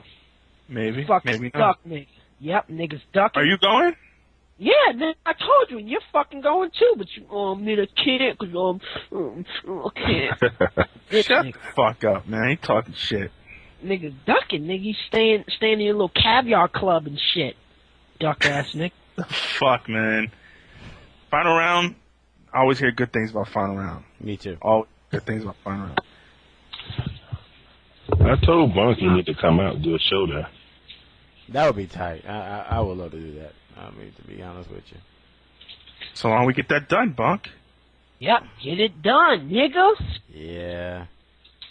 Get Pretty some sure money. people can get you out there. Unfortunately, I have to choose between saving money up for that or saving money up to visit my family I haven't seen in 2 years. Well, you can try to find an alternative, man. Maybe somebody hook you up with a hotel room, chill with them or something like that. Yeah, me, nigga. Come on, nigga. Handle this, nigga. Come Man, on. what the hell are you eating? What the fuck? You some fucking dick, nigga. Oh my god. Wow. Leave your dog alone, man. My dog just left my room, bro. Not even raping my dog. We can definitely get you out there, Ben. Let's do that, man. I got you, Ben. My hanger dick brother. Oh. I got you. Got you. Oh, goodness gracious. Man, I go down to Atlanta and I come back married with 2 kids. No, that's fucking gay, man. I'm not on no gay shit. I don't do that Not homo you, shit. man. You say you go out there and come back married with 2 kids. How you get 2 kids with you? What the fuck? That's that Dumbass. G shit. What's up, nigga? Yeah, you're right. I should have left them in the airport hangar. Wow. Yeah, bust your ass wide open. Like an intersection, nigga. Oh, goodness. Wow. Skeletor G, you're never a loss for words, are you?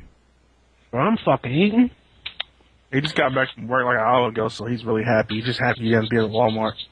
Yep. Well, Nick, I work 4 hours a day, get paid $10 an hour to do nothing. Don't even give a fuck.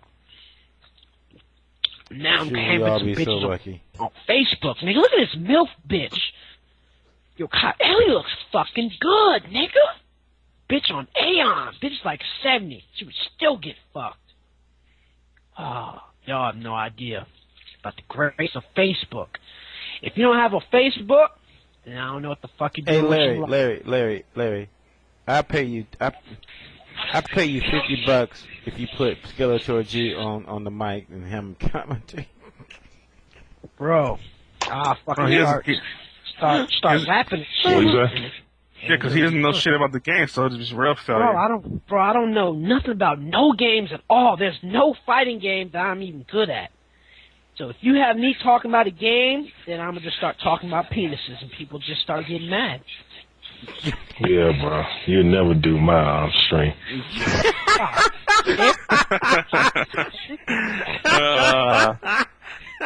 Never ever. You got some serious tendencies, yo. Judging, you nigga? Talk about... Judge. Nigga, you judging I'm just saying. Nigga, you judging. To each his own. No, man, you judging me. Nah, I said to each his own. Yeah, that's... You do what you do. But that's you judging me.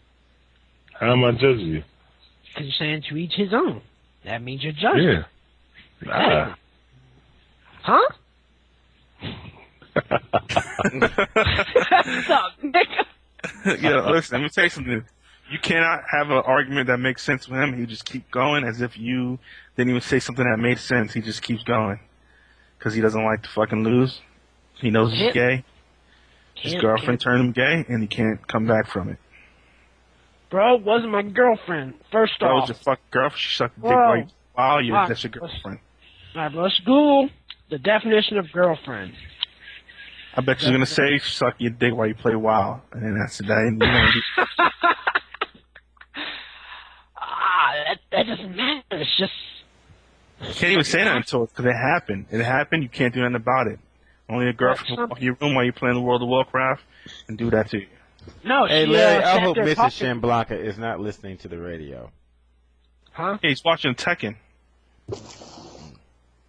Bro, Tekken owns. I'm starting to think that because I sent my dick to Jamie. That's worse than getting head while playing WoW. That's definitely. Don't even bring that up, man. That's horrible. Bro, Ben is gonna ban you from radio if you tell him that story.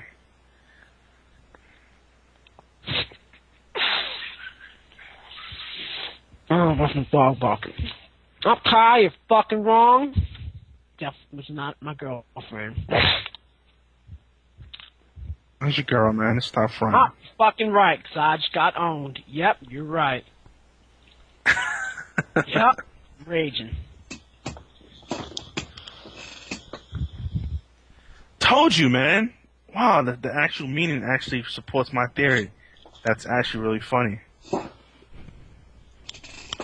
Yep. So Ben, listen. I have a prediction for EVO that Street Fighter 4 is gonna have a really surprise top 8 with all the new characters added. You're gonna see some players that you don't expect to see there. I hope so. I mean, I want to see some. It's interesting though. Let me ask you a question. Name a player that was not in top 8 last year that you think will be in top 8 this year and surprise some people and even piece some people out that was in top 8 last year. Somebody that was in top 8 this year that will make it this year? Yeah. Why does the dude keep calling your name, man? Huh? What's up, Larry? Oh, that's Flamingo, right? Who? No, I'm fucking Chaos Dunk, man. Oh, my bad. Fuck, that's Marn. No, he just keeps saying Marn because he's a Marn fan for some reason, just because he beat Alex Marn's Vale. a fucking niggas because he beat Alex Vale. That's all that matters. He beat Alex Vale, so now Marn is my nigga. Bro, I think honestly, Sanford's gonna make top 8 again. Is that crazy? I think You talking that about game. character or the player? Yeah, I was gonna say. I was asking you name a player that wasn't in top 8 last year that would be in. Oh, that wasn't. Mm-hmm.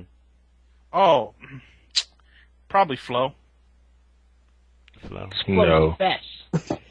Because Flo didn't make top 8, but he definitely should have. I think he's going to this year. Because he's going to find some Dr. real Chaos. Yeah, that's Dr. another Chaos guess. and Flash. Because Ken looks like Ken's going to be really good, man. I think Ken's going to get a nice boost. Exactly. That's why I think Dr. Chaos is probably going to make it. That'll be he nice. already wrecking shop with Ken, and Ken is just, Yeah, average. he's not at really that best. good. Yeah. What about what about Flash- that one dude that plays that wacky Blanca, the one that plays the real keep away Blanca? Ed wants to switch characters. No, you're talking Oh, no? about Brandon. His game begins with a B, I think. Yeah, Brandon Oh, okay. from Philly. Philly, nigga. I don't really know his rogs that well, so I don't know. And that's right, Ed made top 8, so that's different. I think it's open, man. Seriously, and I think there's some new players too that are starting to step up too. Some of the West Coast players and some unknowns are just showing up at tournaments, and people don't know that they're actually good. Like you've been watching a couple of the West Coast tournaments in the last few weeks. You see these names, you're like, who's this guy? I don't know this guy. Then you see him play, and it looks really impressive. Like they're actually starting to really shine now. Like I saw a really good Vega player that I never heard before in one of the random streams, and he was like really solid. And it wasn't Tatsu, it was some other dude. He just was really good. Oh, it wasn't Tatsu? No, it wasn't Tatsu. It was somebody else. Okay. He I was saw really... some dude with Chun-Li. Shiza? No. He raped on the team. Ron. Yeah, Yeah, there you go. Yeah, because that dude, Yeah, he was Ron. wrecking face with Chun-Li. I'm like, the hell? But check it, though. They were not focusing the little flip kick or sun chips, whatever they were calling it. Mm-hmm. You can focus that and kill Chun-Li for free.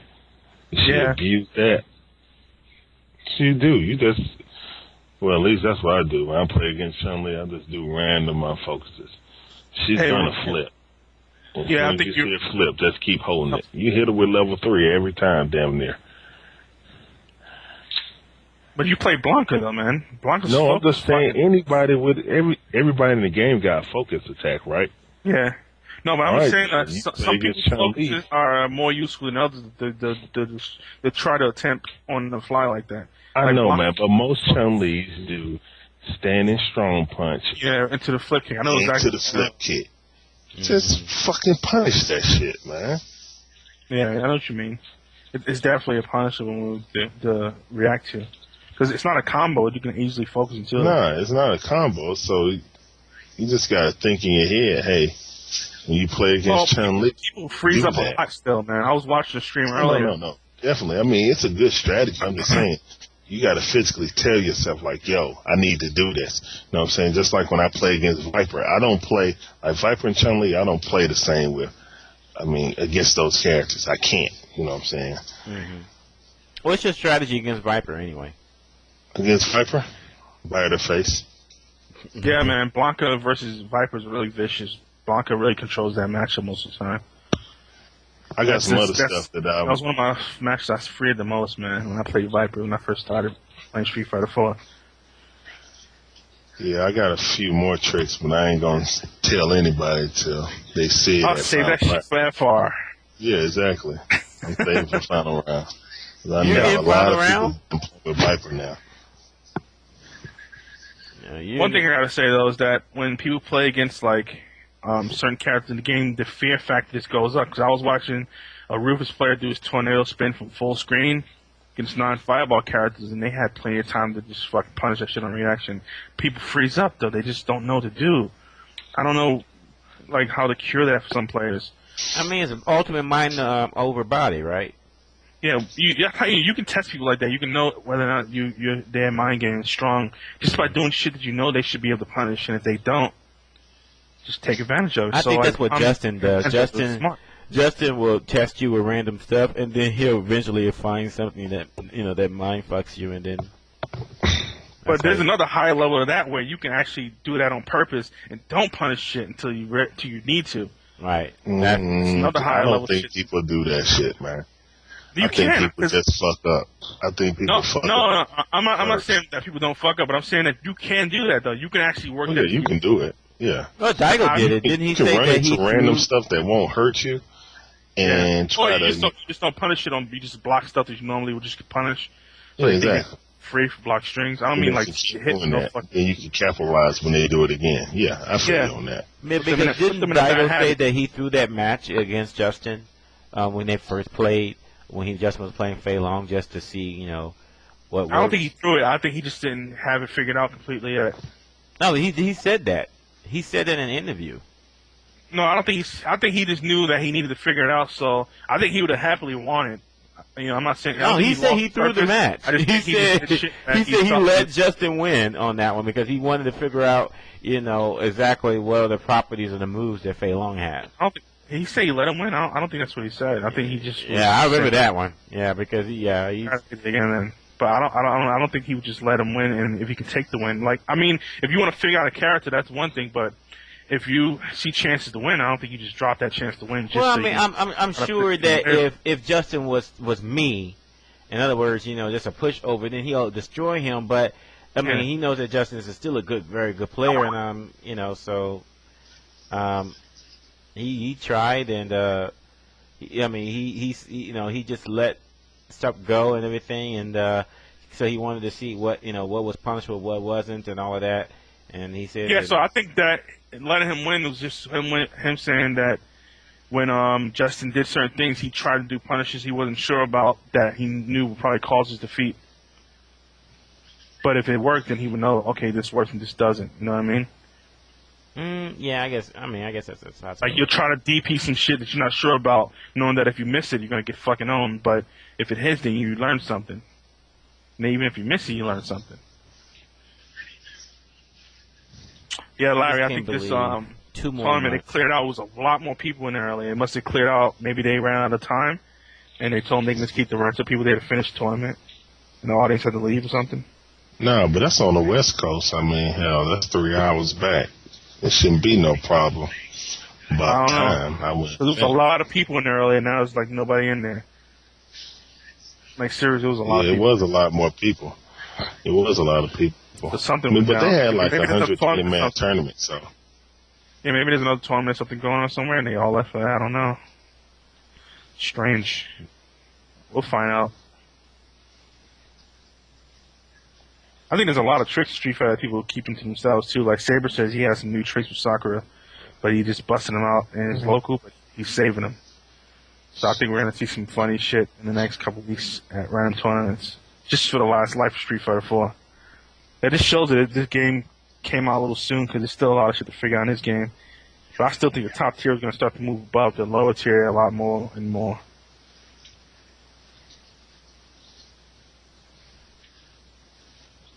Yeah. Too many tools stacked up in some of the characters, man. And I think Rufus is really fucking stupid. But I don't even think he's too good. I just think he's stupid. There's difference. Sup, bitch? Sup, bitch? Yup, sup. Like, come on nowhere. Man, you still typing on Facebook. I think he's really a fucking girl. Nigga, I'm gaming, nigga. I'm playing Tetris Attack. Fucking, niggas hit a fucking eight move chain and shit. Sup, nigga? Wow. Some real skilled gaming, not no fucking pick broken ass characters and fucking mass dragon punch and win shit. Some reflex, nigga. The same dude who plays Defense of the Ancients, which is one of the most broken games of all time. Yeah, but I know that I'm not pro for playing that, because the game's fucking stupid. So it has nothing to do with me being pro. Excellent. That about wraps it up. Good night, folks. Have a great night. No, it's rap time. Listen. Check it. Yo. Huh? Yeah. We good. Hey, Ben, remember that time he was going to make that prank call and he got that girl on the phone and he starts rubbing his hand together? What the fuck, man? That right there should show you that he fails in life. Never happened. Yo, check it. Yeah. Okay, folks. This is a 3.5 hour show. Check it. And So- you know, I do appreciate everybody for joining me tonight. You know, AlphaISM Radio. the show should be up sometime late tonight or tomorrow. So I do thank you everybody for coming in. You know, joining us today. Inkblot. You know, and of course. Get him, nigga. And Get him, Ben. Shan Blanca, and Snap on the Nigerian, Tommy, Skeletor G, Yo. Mizuki. You know, Tell thanks him, for tuning in. You guys have a Niger, great night. nigga. We'll do this. Get him, nigga. Do this Don't again. forget in a about week or Fire so. Around, man. Everybody get there. Run around, nigga. Wow.